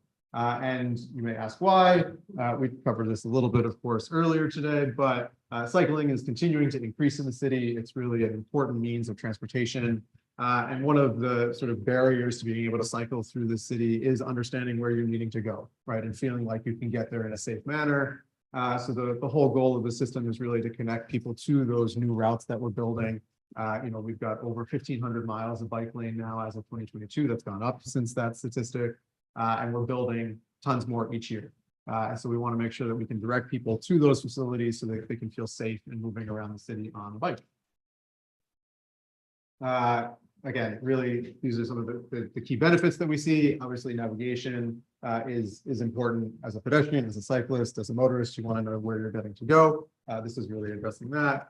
We do, again, think that being able to put these signs out there will help to encourage more cycling because it will make it, it will lower some of the barriers to entry. And also having clear navigation information, we think is a matter of safety because it gets cyclists to use the facilities that we have designed for them so we can reduce some of those conflicts with vehicles or other modes. And just to be clear, sorry, I should say this up front, we're not just talking about cycling, we're also talking about all of the users of our bike lanes. So it's scooters, it's micromobility, it's all of the above. I'll say cycling for shorthand for now, but it really is that sort of all comes. We do some of this already. You probably have seen some of the traffic signs that are out there. This is sort of few and far between really to major destinations. And we see this as filling a big gap that those signs don't have when it comes to really confusing destination points or where there's multiple destination points, especially as our bike network expands. And again, we have done some of this to date. We're looking to expand on that work. So we've got city bike maps that are out there in the world as we speak. The agency also continually updates and publishes a bike map every year, showing all of the expansion in the network that we're able to produce. In terms of the products, we're really looking to stay within the family. We're not trying to reinvent the wheel here. We've had a lot of success with the pedestrian products. So we're looking to use that as the base structure for what we're trying to do with the bike system and really keep some of the key components. You know, we've got the acrylic beacon up top. It's a glass panel with the vinyl graphic that's attached. And then we have sort of our very, maybe not so simple, but our foundation detail that looks very elegant on the sidewalk is easy for us to install and to manage. So we want to stay within that system. But obviously we want to bring that system into sort of a clearer context for bikes and other bike lane users, focusing on updating the graphics accordingly. So we're looking at sort of the same products, the small and the medium. We're not looking at doing a large sized sign for this set of the system. And then again, updated with some of the key graphics, really making the identifiers very bold. Obviously, cyclists and other micromobility users are traveling at quicker speeds than pedestrians. So we want to make sure up front it's easy to identify the system right away. And then obviously get them the information in terms of identifiers, as well as the map-based information when it is important to them. And this is just speaking to that point. I got ahead of myself. But legibility is obviously really key. We're talking about slightly different speeds for a cyclist or a scooter or a mobility user. And so we want to make sure that the map scale, the information all reads at that pace for that user. In terms of the information, again, this is just sort of looking at the existing system and some of the components. Much of this you'll see is translated over to the new system. So we're really trying to take the things that are tried and true and make sure that they continue with this new approach. We've also looked at precedent for how other cities and how we have done similar kind of information for similar types of uses. So we do see strip maps in the city in many contexts, as well as internationally. So we see this as a typology for bike wayfinding in particular that makes sense to introduce. We have it for the SPS stops, and we think it makes sense in this context as well. And then we also do see map-based wayfinding for cyclists in other places as well. London does it quite well, as well as some other precedents that we've seen. So in terms of what we're looking to do, again, maintain some of the same standardized approaches to the system that we've had while enhancing that. And this is sort of the overview. We'll get into this in a little bit more detail. So looking at a couple of different styles that respond to the different contexts and the different needs. Again, the wayfinding system as a whole across all of our products is about providing the right information at the right scale for users to help them make the decisions that they're going to need to make. And so in some instances, that means we'll be looking at sort of the bike scale that was developed for the city bike station. This is sort of the baseline. It's a nice balance between providing enough information for a cyclist to get to where they need to go in terms of the scale. So it's a broader scale. You get more information than you would as a pedestrian. We are introducing a second style, which looks at actually pairing a more of a focus map if it's a particularly confusing part, or you have local destinations that you want to get to right away. You'll have that greater detail, and then an overview map that allows you to do that sort of broader planning as well. And then finally, sort of the strip map style, which is really geared more towards these long linear corridors. You can think our greenways, where you have sort of these key points along the way where you want to know where those are coming up, but you don't necessarily need that same map-based information. And this just gets into those in a little bit detail. So again, this bicycle scale is really built on the City Bike system. This is what's out there. There was a lot of user testing and study that went into this when City Bike was launched to make sure that it made sense. The overview map that you see on here is actually just a service area map for the City Bike system. So it's not providing other bike information. It's really focused on City Bike and where they're serving. This is again, the two scales that we're talking about for Style 2. So you get this focus map that provides a lot more granular information on the types of routes and lanes and destinations at that sort of immediate scale, paired with the broader overview. So you can start to see where that network takes you in a much broader notion. And then finally, the strip map that allows you to look at these sort of more destinations, still paired with that overview map in case you want to do sort of larger routes. In terms of placements, again, following some of the same principles that we developed for the pedestrian system, but geared towards cyclists. So really focusing on where is it needed first and foremost, where are cyclists needing to make these kinds of decisions? Where is the information going to be most helpful? Trying to make sure that the signs are going to be placed in a predictable manner. So as you're traversing these routes, you start to see them come up in a way that makes sense. And obviously making sure that they're usable. So thinking about the orientation of the lane, where there's space to pull off, where there's space to actually use the sign, where there might be already a natural inclination for a cyclist to be slowing down, coming to a stop at an intersection, for example, and really trying to base it off of that. Focusing in particular on really making sure where maps make sense compared to our existing signage, right? If we can do something simple and it's clear there's 1, 2, 3 destinations, we're not trying to reinvent the wheel, we're not trying to add more sign clutter here. We're really focusing on bringing this map-based system where you have this multitude of destinations and where it's really important because it's confusing and there might not be sort of clarity, or it would take just a million signs to actually get you to all of the potential destinations that you might want to see. And then finally, starting to layer in some of the other pieces that will inform how we place this. So making sure that we're always thinking about the context of where this is going in context of other signage. We don't want this to create clutter, right? We want this to be beneficial and ultimately complementary to the signage systems that are out there. Thinking about where there are actually going to be destinations for cyclists to go in the future and how to plan for that in our capital projects. Obviously thinking about jurisdictional issues, where cyclists are, visibility and lighting are all sort of key components to making sure that these signs are useful. And then, finally, targeting our primary cycling routes first and foremost, right? We're not looking to put these signs on the midtown streets where you have shared lanes. Very difficult for a cyclist to use that. That's not the goal here. It's really looking at sort of our greenways, our protected lanes, some of the new bike boulevards that we're starting to do, some of the off street or off network biking facilities that we see. Of course, again, layering that in with trip generators, we really want to put these where they're needed the most and where they're going to be most beneficial. And then focusing on where things are confusing. It's really the heart of this system. In terms of siting, I'm going to continue to follow the siting principles that we developed for the wayfinding system, as well as the majority of our street furniture. Again, making sure that we're not cluttering up the streetscape here, that there's enough space around these things for it to actually be used, to be seen. For the most part, we're sticking pretty close to the wayfinding criteria that we've been using for well over a decade. We are looking to increase some of the distance from these things to make sure that there's actually usable room for a cyclist to pull up, right? Obviously, a bicycle, a scooter is going to be slightly larger than a pedestrian. And so we want to make sure that there is that space to accommodate the users on either side. This is just sort of visually representing what some of that starts to look like, of course. And then thinking about placement in terms of the different size products that we have, making sure that those fit in context as well, right? So where we can use the small size and it makes sense, that will be the key. Obviously, where there is additional space and you need sort of that greater degree of information, that will be the balance. So having this family available to us allows us to continue to right size that information and provide the right size product for the right location. These are just a couple of quick examples of what this starts to look like.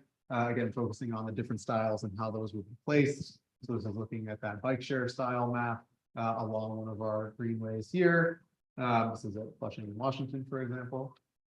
The Style 2 map, this is at the Forsyth Plaza coming off the Manhattan Bridge. Again, this is a very confusing set of locations where there's lots of local destinations around Chinatown, City Hall, so on and so forth. But also would want to potentially connect to broader networks. And then we have the bicycle strip map here. Again, this is along sort of a Ocean Parkway, obviously a very linear corridor. There's sort of key destinations on and off. So just to give you a sense of how we're starting to think about these coming together. Last bit, next steps, just in terms of where we're headed. We do have the Brooklyn Waterfront Greenway and the Jamaica Bay Greenway. Both of these have been presented to you on a prototypical level, and you've seen some segments. And so we're really looking to focus in on these two corridors to start, to really test this principle out. We have, again, some key locations that we're starting to be thinking about along the Brooklyn Waterfront Greenway. There are actually some existing pedestrian wayfinding signs that have been installed as part of those early capital projects that we think would be ideal candidates to actually go back and retrofit with this new graphic system, because they're really intended for this purpose in the first place. They obviously function perfectly fine as pedestrian signs, but there's a bigger cyclist demand here. We think the information would be more useful in this context to the bike lane user as opposed to the pedestrian. And then we've done some similar initial planning in the Jamaica Bay Greenway and starting to think about similar installations that we can make along the Greenway staff. And that's it. Happy to talk through any questions. Sorry, I know that went very fast. It's just the way to go. I want to keep you guys on time as much as I can. Okay. Commissioners, any questions or comments for Nick? I have one question. So obviously, with the exception of maybe the strip maps, which you could maybe kind of like slow down and kind of see where you're going, you wouldn't necessarily even have to stop. The rest you would, the intention is, and just stating the obvious, pull over, get out and like just stand there for a few minutes, get yourself oriented. I'm wondering about like, is it part of the detailing of the sites where these will be installed that there's like a space to pull out? Do you have like a drawing of that? Because I was like trying to think, how is this not going to end up with people like plowing into each other when they, stop? Yeah, no, and so look, each site, obviously, we're going to study very carefully. One of the benefits of having, again, we showed up in force because the team is quite large at the wayfinding. And so each site is studied very, very carefully to make sure that those things are taken into account. Obviously, in this example, we have the pull-off space on the sidewalk on both sides. You can see some bikes are parked there. This is a fairly low pedestrian volume area, so it made sense in that context. Even for here, we're starting to see, you can see the bike path that's running along. We're trying to make sure that this is in that sort of grass strip area and that there would be space on the other side. And in a capital project, we can make sure that that's a paved surface, that there's enough room for a cyclist to comfortably pull off. But that is the intent. Okay, thank you. Yeah, Bill. Hey, Nick, how do you measure success in this pilot program? For the bike system in particular? Yeah, well, the signage. So, I mean, so I think we'll likely be doing something very similar to what we did with the pedestrian signage system, where we initially installed several signs, and then we did a whole host of user testing, where we actually had people out there next to the sign asking a whole host of questions, seeing what works, what doesn't, and then we'll make refinements based on that on the graphic side, because all of this graphic work is also being done in-house, which is a tremendous asset for the agency. This was originally developed by a phenomenal consultant team, but over the decade or so of time where we've been working on this, we've really built up that skill set in the agency. So as Jen alluded very quietly, we will be doing a whole set of user testing once these go out to make sure that we're on the right track, and then we can build a system from there. Yep. So far, it seems, right? No more? Okay. Well, I just want to say, given what we talked about earlier today and this, I mean, DOT has a big vision, and we really appreciate the kind of like multi-point efforts to make the city more safe and like joyful for multimodal transport. So thank you. Thank you. Really appreciate it. Thank you, commissioners. Thank you so much. Okay. So our next committee meeting item is the conceptual review of the construction of Flushing Meadow Lake Creek connection as part of the Destination Greenways Master Plan in Flushing, Queens. We will not hear public testimony or vote on this project today. Presenters, you can begin when ready.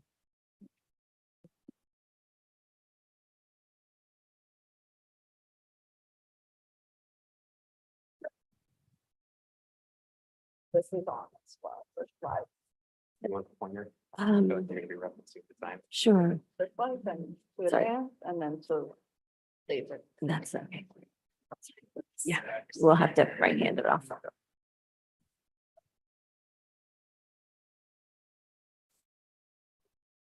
Exactly where I don't need to be.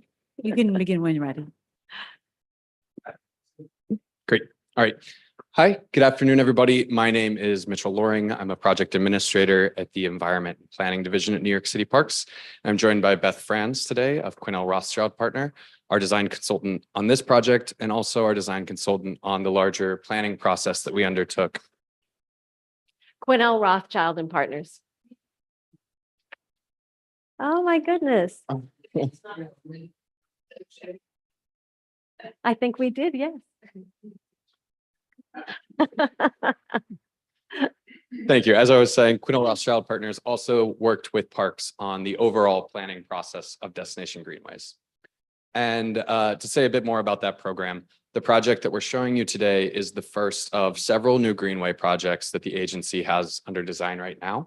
And the process Destination Greenways was a interagency collaboration with DOT that Parks undertook, focusing really on strengthening and extending the route of two greenways, one in Southwest Brooklyn and one in Central and Eastern Queens that we're talking about today, with a specific focus on connecting parks to each other that are already nearby and extending the reach of those open spaces into the adjacent neighborhoods.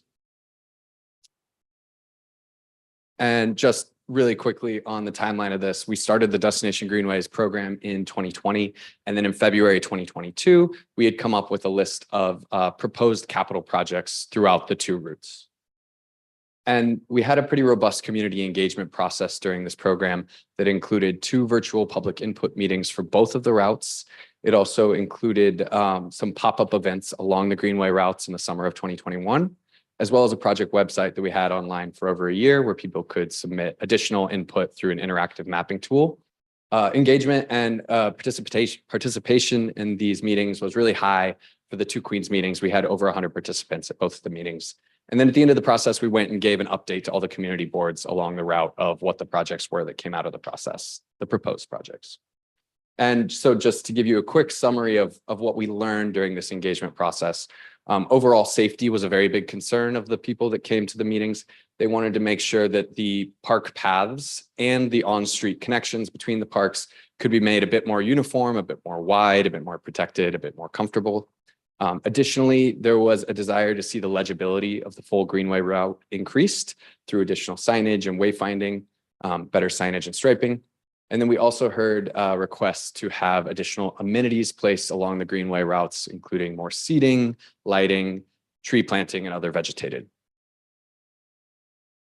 And here's a quick map of the Greenway route itself for the Queens one. It stretches from Flushing Meadows Corona Park in the west through Casino Park, Cunningham Park, Alley Pond Park, up to Fort Totten in Northeast Queens. And here is a map showing how we broke the route into distinct project areas. And I just want to note that the numbering is just geographical from west to east. That's not a prioritization. We've been focusing to implement the projects that we think would have the most impact first. And so this project number 2 that we're showing you here today is the first of all the Destination Greenways projects that is coming to PDC. We're just at conceptual level right now. But 5 other projects along this Queens route are currently in design. So we'll be coming to you soon with those. And then there's 3 currently in design on the Brooklyn route. So with that, I'll turn it over to Beth to walk us through the design. But if you have any questions about the overall program, I'll be right here. Great. Hi, thanks for having us today. I'm just going to get us started talking about the goals. Really, the key goal here was to create separate circulation routes for both the cyclists and the pedestrians. promote stormwater management on the site because as we'll go through a bit, there's quite a bit of flooding, and then add adequate lighting to the route so that we could have a continuous and safe bikeway all the way through the way. Okay, so here's the site on the right. It starts at the north end of Meadow Lake. It continues north underneath the LIE and the Van Wyck Expressway, and then terminates at Meridian Road in the central zone of the park. And it's, you know, it's a critical piece, as Mitchell said, because it really links the lake area to the central core of the park. And it's an area where there really isn't anything right now, as opposed to some other areas where there's at least something there. As I mentioned, the site floods. This is what it would look like during a 100-year floodplain. There is 10-year storms flooding, and of course, there will be eventual future high tide flooding. But really what we're dealing with right now is a lot of nuisance flooding from your typical rain conditions that we have to address. Here's the site. It's surrounded on 3 sides by Parks property, and then in the northeast corner by the Queensboro Hill community. We've met with them twice. And this is the slight complexity. The complexity we're adding to this project is that the green area is owned by New York City Parks. However, that gray area surrounded by the pink dash is all New York State DOT property. And that's all, you know, the whole highway junction there. So they're going to be a reviewer on this project as well. Not the main reviewer, but they'll be involved. Given the enormity of the recreational opportunities in Flushing Meadow Coronas Park, as well as cultural institutions, I think it's fair to say that within a 5 to 10 minute walk, you can pretty much do anything you can do in any park in New York City. And this is our existing conditions. So that pink, we've got north to the left here now. The pink line represents the route currently for the bikes, right? It is in the street. There is no striping. You would not really know that it's actually there. There is, in fact, one little greenway sign just about halfway. So bikes are really kind of on their own and making their way through the park any way that makes sense to them. It should also be noted that this is, especially once the weather gets warm, extremely busy. This road has a lot of traffic. People complain constantly about how fast the cars are going. There are pedestrians and people with strollers and people dragging all their stuff for picnics. So there are a lot of pedestrian, bike, and vehicle conflicts in this stretch. Okay, zooming in a little bit more, we're going to look at the parking lot in the center here. We've got 150 parking spaces that need to remain. They're part of a lease agreement between Parks and USTA and the Mets. So we've got to accommodate that. We also have on this slide 3 little things I want to talk about a little bit later. This is one of the highway downspouts that's going to interrupt what we're doing, and these 2 highway downspouts interrupt what we're doing. The rest of them we're keeping sort of out of the zone that we're working with because we can't possibly accommodate all of the drainage from the highways coming down onto the site, but the ones that are affecting our project, we will be dealing with. On the southern end of the site, what's important to note here is that we have pedestrian traffic on the east side and pedestrian traffic on the west side. You can see all these crosswalks here. So by having pedestrians on both sides, we're sort of encouraging more of that crossing with the vehicles and the bikes. So that's not an ideal condition. And I know this one has way too much information on it. So we're just going to focus basically on this zone here. This is kind of the zone of interruption. And then these 2 additional sort of interruptions in the pedestrian circulation, which is shown in orange, right? It just sort of dead ends here, and then it's a free for all in the center. And these parking lots are in no way regulated in that there's not an in or an out. People just drive over the curb. So it's kind of a melee in that center portion there. All right, then on again, the south end, this is also not ideal. So to deal with the traffic considerations, we have speed humps in a couple of locations along here, so not great for bikes. And along the sidewalk here, we have these curb cut inlets to allow the drainage to drain towards the Flushing Creek. So it's an uneven walking condition for pedestrians, also not great. Oh, and there's one other thing, sorry. And the plant, nope, now I've got it. The plant material here is really overgrown and sort of narrowing the sidewalk even further. What we do have that's great is a lot of existing trees on the site, beautiful old mature street trees. You can see this zone in here by the parking lot obviously is barren, and that's something we're going to handle. Parks, of course, always does everything in their power to keep the trees that we have, we will do the same. Where the trees are being removed, we will be replacing them and we'll be adding more shade trees and understory trees in locations to make it much more comfortable for both the pedestrians and the cyclists. And in our existing conditions, this is basically stepping off the Boathouse Bridge and looking north to see where the bikeway starts. You've got the pedestrian paths on the interior of the park, as well as the east side of Meadow Lake Promenade. This is the typical condition. You can see the plants, how overgrown they are, bikes in the street, and the existing pedestrian pathway. This is what it looks like underneath the Van Wyck and the LIE. You've got that parking lot on the eastern side, just sloping down into the road here. And, you know, our site is sort of up here, but then heading down towards the Flushing Creek, you've got all kinds of eroded soil and concrete conditions and all of these downspouts, again, that are outside of our site, but coming straight down into the creek. And then this is resolving the end of our site onto Meridian Road. You've got, again, pedestrian paths that already exist on both sides between these lovely alleys, and we'll be sort of meeting that with our condition. So we've met with the community twice. In their initial input session, they discussed these issues as the ones that are most important to them, basically safety, right? We talked about the speed of the traffic and so much traffic, making those connections and better connections for pedestrians and bicycles, and dealing with the issues of flooding and drainage. And we met with them last night and showed them this presentation, and they approved. They were very happy. And so this is our schematic plan. So in general, we have the separated routes, right? We've got the bikes on the east side of the Meadow Lake Promenade. It is a grade separated two-way, 12-foot wide, consistent bikeway. Then all of the pedestrian circulation is on the east side. This is all the existing infrastructure here, plus a new pedestrian 8-foot wide walkway that lines this parking lot, behind which we will then have an amenity strip with trees and lights in it. So it makes that, makes that walking through the parking lot a lot better and separates you visually. It will also have in and out for the cars. They belong to Parks. Parks, well, they're DOT property, but Parks leases the spaces to both the USTA and the Mets. Go ahead, Nancy. So for most of the year, there's not any cars parked there. It's, yes, it's all for the tennis, yeah. And it was a lease agreement long ago. I remember Julianne was mayor, so that's how long ago it was. So we're bound to keep that amount of cars in those relative locations.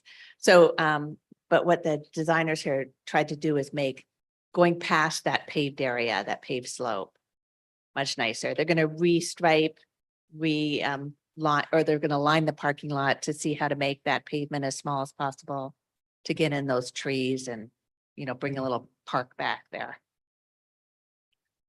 Okay. Thanks.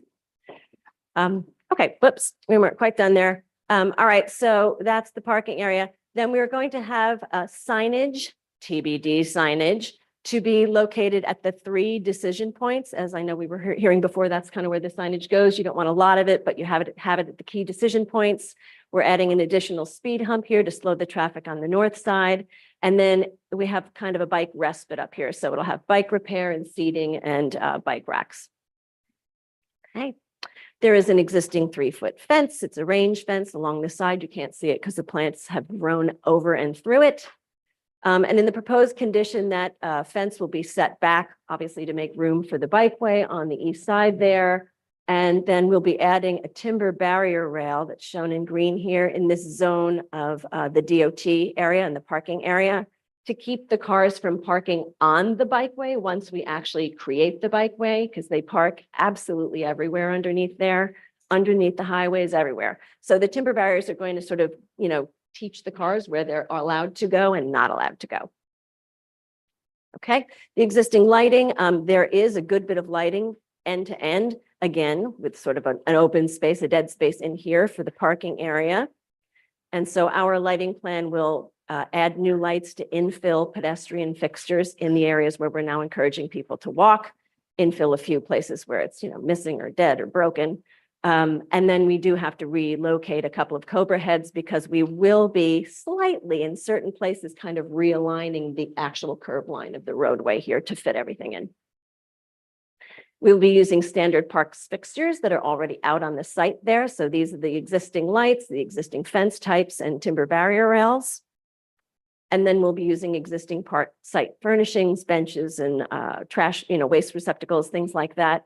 And as I mentioned previously, the signage and the striping is kind of under discussion. We know that this is a kind of a pilot project and we want to get this right for all of the different bikeways that are under discussion. So there's kind of a, we'll come back to you with that when we're ready to talk about that a little bit more.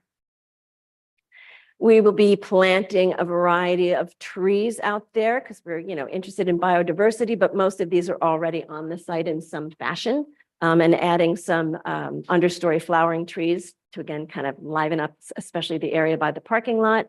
And while this graphic shows that we're within about 1% existing permeability to proposed permeability, we have already balanced it. So we've got a 0-0 out here, and we are not adding any more impervious pavement to this site. Okay, so this is what it's going to look like in general. Just so you know, I think it's probably clear to you all, we're not suggesting that we have an orange paving path and a pink bikeway. That could be interesting, but maybe in Miami. No, this is just to indicate to you all, obviously what are the new items that we're talking about today. So on the east side or the right-hand side, we have the grade separated 12-foot bikeway that I mentioned. The existing pedestrian paving is on the left-hand side there. And we've added a mow strip to control the plants and new fencing. The grading here will be existing and proposed. There's maybe a little bit of a shift in here, but this is all at the existing grading bikeway to pedestrian pathway. So there's no impediments to sort of ADA travel across here.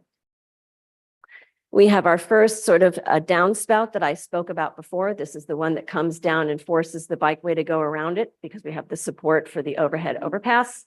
And then we are left with one crosswalk here, the existing crosswalk for the new pedestrian paving on that side. Got a plan of this to show you next. So again, in the existing condition, we have the downspout here and the water is just flowing overland to the Flushing Creek, which obviously won't work very well with our bikeway. So it'll just be regraded here and we will add a new catch basin in coordination with DOT to pick up that runoff from that overpass. This is the zone within the parking area. This is the first southernmost parking area. So you can see what it's going to look like with the 2-foot buffer that holds the timber guardrail. And then over here, the driveway into and out of the parking lot and that amenity strip with the trees and lighting in it to make it just a lot more pleasant to walk. This is almost identical. The only thing we'll talk about here is the addition of the 3-foot height removable bollard for DOT.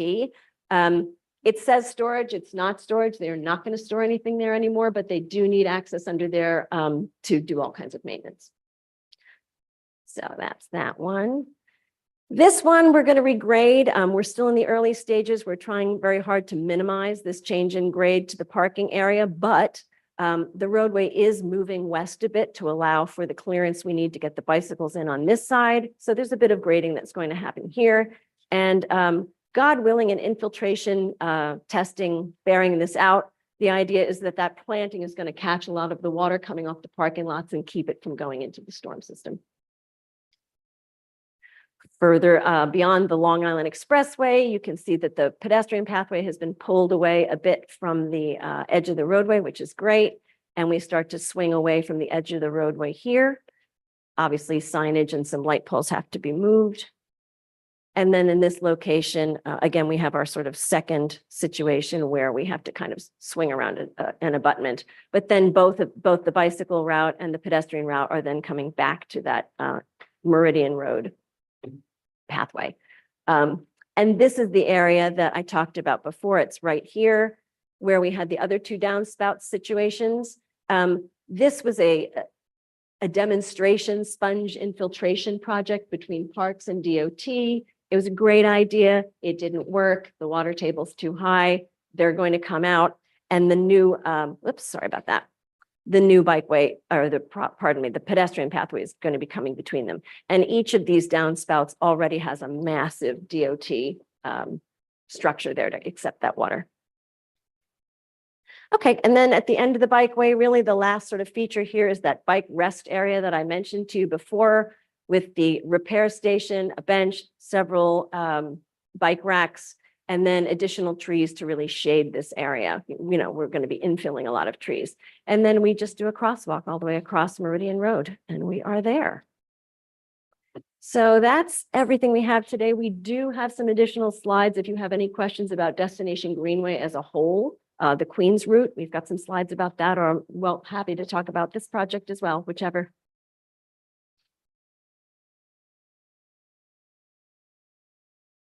Thank you. Commissioners, any questions, comments?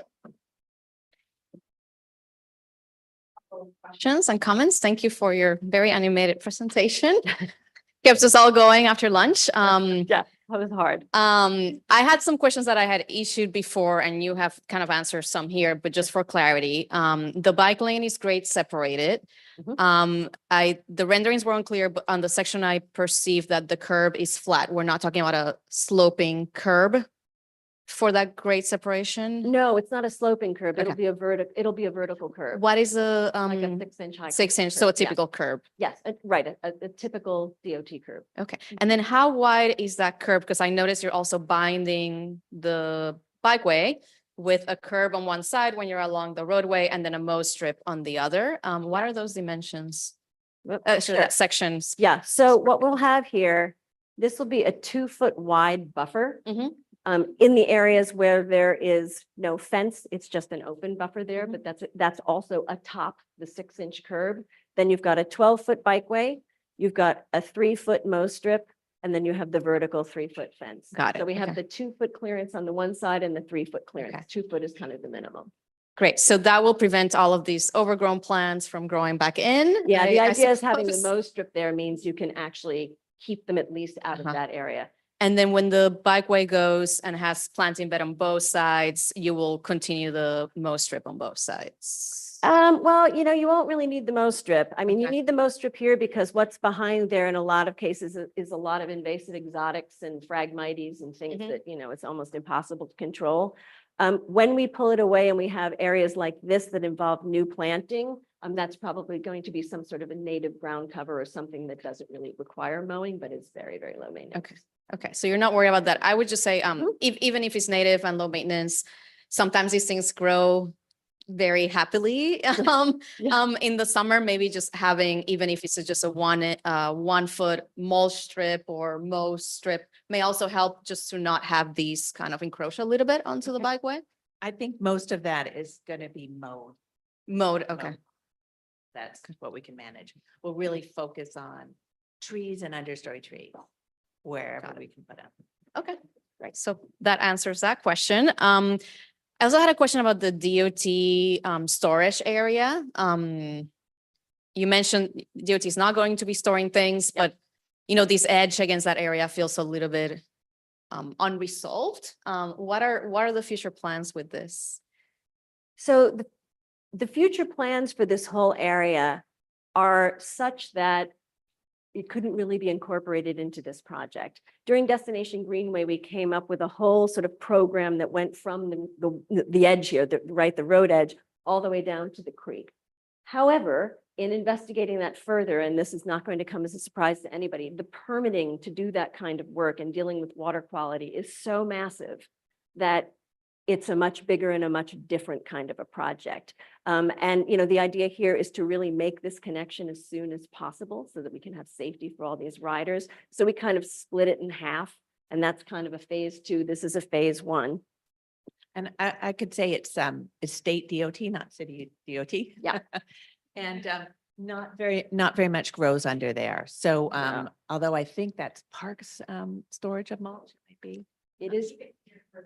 Yeah, so we keep it clear for maintenance, but it's probably going to be mulch and gravel and something very similar to what it is now. Yeah. I'm just wondering if it's possible to contemplate some type of barrier so that people don't feel like, one, they're riding against an industrial area that may be hazardous in some way or another, or two, that having the bikeway through here encourages people to actually go and explore into that storage area, which could pose a safety concern for the city or for DOT. Yeah, so we have to keep that clear for the scissor things that. Mhm. So we'll look at whether we can put a wood barrier rail on that side or how much we can do of that that wouldn't restrict state DOT from doing what they need to do. Yeah. Under this elevated. Exactly. highway. Or, I mean, I wouldn't, rail would be great because it complements the other one, but even something more temporary like those floppy ballers, something that indicates to the public, you shouldn't really go into here. Yeah. I think would be helpful just because you're creating great improvements and it kind of feels like an invitation in a way. My last comment, and this one's a bit of a tough one. It's, the downspouts. We all know these are big challenges. When it rains a lot, it's nasty amounts of water that are coming down with oils from the highway, with contaminants, and really, really fast. And you mentioned there's been experiments to try to create rain gardens or something similar, the sponges, but the water table's not really helpful with that. My worry right now is that regrading the area, while it may help deter the water away from the creek, it actually puts a lot of that water into the storm system and also into the road and the bikeway. And if it rains a lot, it might take a while for that to go away. So I'm just wondering if this is an opportunity to also create some new pilots for something else, if the sponge has not worked.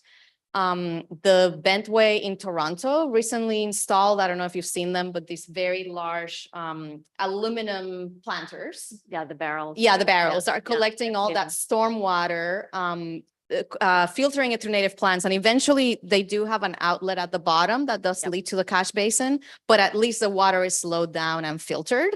And they are, in the typical Bentway way, they're very graphically exciting and engage the community and bring a story about stormwater. So I'm not saying we, imitate that here, but could this be a demonstration, given this is a pilot as well, for something creative that may or may not work, may not need to be a huge investment, but at least tries to mitigate this, which is a consistent problem in almost every area that's under a highway. Yeah, that's a really interesting idea. We have, we've started our discussions with state DOT about these downspouts. The trickiest bit is that we can't touch them. So they're like, well, figure out the drainage. And we say, well, can you change the direction? Well, we're not touching them.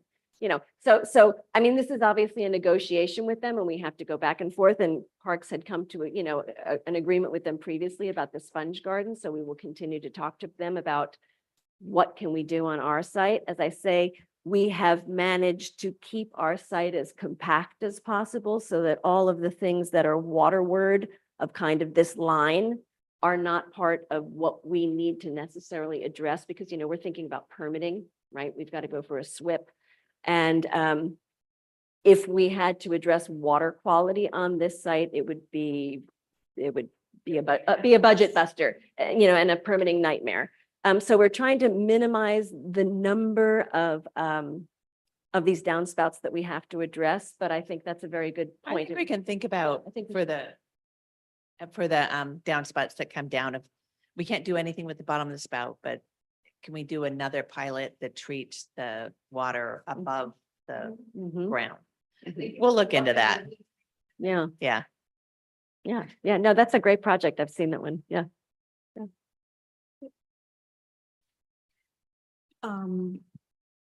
Any more questions or comments? Okay, I just have one question before we summarize and conclude. Are you looking at this as a pilot for the rest of the Greenway? Like, is this detailing and all these strategies going to then be kind of writ large over the full Greenway? Layout and the lane widths and some of the details, we're seeing that's all different conditions. So you'll be seeing Brooklyn later. It's sort of a very different site. The signage and the striping, we're going to be looking at that holistically. So the things that these things have in common, we're going to be looking at together. So they all have we're right now looking at bike repair station, the most durable bike repair station. And then we're going to use it on all of the greenways. The striping, the thermoplastic striping and the signage, we're going to be looking at that. We had something that Greenway sign was made out of a thermoplastic material, high density. I forget what the 4 initials are. But we're looking at doing something similar to that, but we're trying to, and similar to what DOT does on the street, but we're sort of going to try and do something that maybe we can replace in-house with our materials, our fiber bright. And then the thermoplastic, a lot of this thermoplastic marking on the ground is something that we don't really have the capacity to keep up. It lasts for 15, 20 years, depending on how well it's worn. So we're going to be working with DOT and thinking about what should we do for those things. But the form and where the bike road goes is they're slightly different for all the projects. This one doesn't have a lot of connection with streets. Right. In the ones you'll see later, there'll be a lot of intersections with streets. So they all have different characters, but they will all have a lot of common features. We're going to put lots of seating. The shade will be southeast and west of the pavement. So a lot of things are common, but they're quite different sites, we're finding. So sort of. Sort of, yeah, sort of. As much as possible. This is Yeah. the Yeah, I mean, first I'm one. just curious, 'cause Yeah. I know we're gonna be looking at many segments, and I was Right. curious if we were going to see what you learned here and then articulated through other sites. Yeah. Question. Yeah. So would or could the same landscape architect do those other sites? So you'd get continuity? Do you know, I think we bid it out to different landscape architects, but we provide a lot of the continuity. So it's all like we're very much overseeing this. So, and we share between them. So Beth looked at what we did on East Midtown Greenway. And so even though we have different consultants, we share from project to project what we learn. Then are you collecting these like sort of like lessons learned from the parts to share with the other parts of the team? I mean, I Yes, know yeah. We the whole actually evaluation have a meeting where it's all the project managers on the different bikeways and then the consultants are going to join us for this Great. signage focus meeting. Great. And then DOT, they mentioned their wayfinding. It might not be too much that kind of signage here, Right. but there's a Brooklyn project, I could see more of it there. So we'll coordinate with DOT. We talked about Yeah, that. it seems like the new signage would make sense. Yeah. I just wanted to compliment because I thought the presentation was complicated. It's really complicated. It's a site. complicated But site. yeah, like you zipped through it. It was very clear. All the graphics were very clear. So that's why I thought, oh, maybe they could help you by doing that on your other projects. But, it might be. We're gonna now show these graphics to the next team too. That's Yeah, right. yeah. DOT We'll thought share these with were them. clear. No, they're also clear. It looks pretty clear in Good, the ones yeah. we have coming up. Yeah, well, I mean, it helped that we started on Destination Greenway, so we kind of have the long history. We've been working with Mitchell for years now and working with DOT for years now, because DOT was a very, very vocal partner on that project. So we're sort of, the lessons learned kind of start there, move to this one, and then we're sharing, I'm sharing it within my office to all the other folks in my office working on Greenway projects, and Parks is sharing it with their other consultants. So yeah, I mean, as much standardization as is possible is the goal. We have a lot of greenways Yeah. this year. And it's a new thing for us. A year ago, it's mini pools. We hadn't done for a long time. This year is greenways. Anything more? Okay, so in summary, I think the only thing that commissioners raised was just the question of looking at the downspout. Right. And what to do down there. Other than that, we really commend this work on making the bikeway more usable, user-friendly, and more beautiful. And with that, this concludes our meeting, and the public meeting is now adjourned. Thank you. Thank you.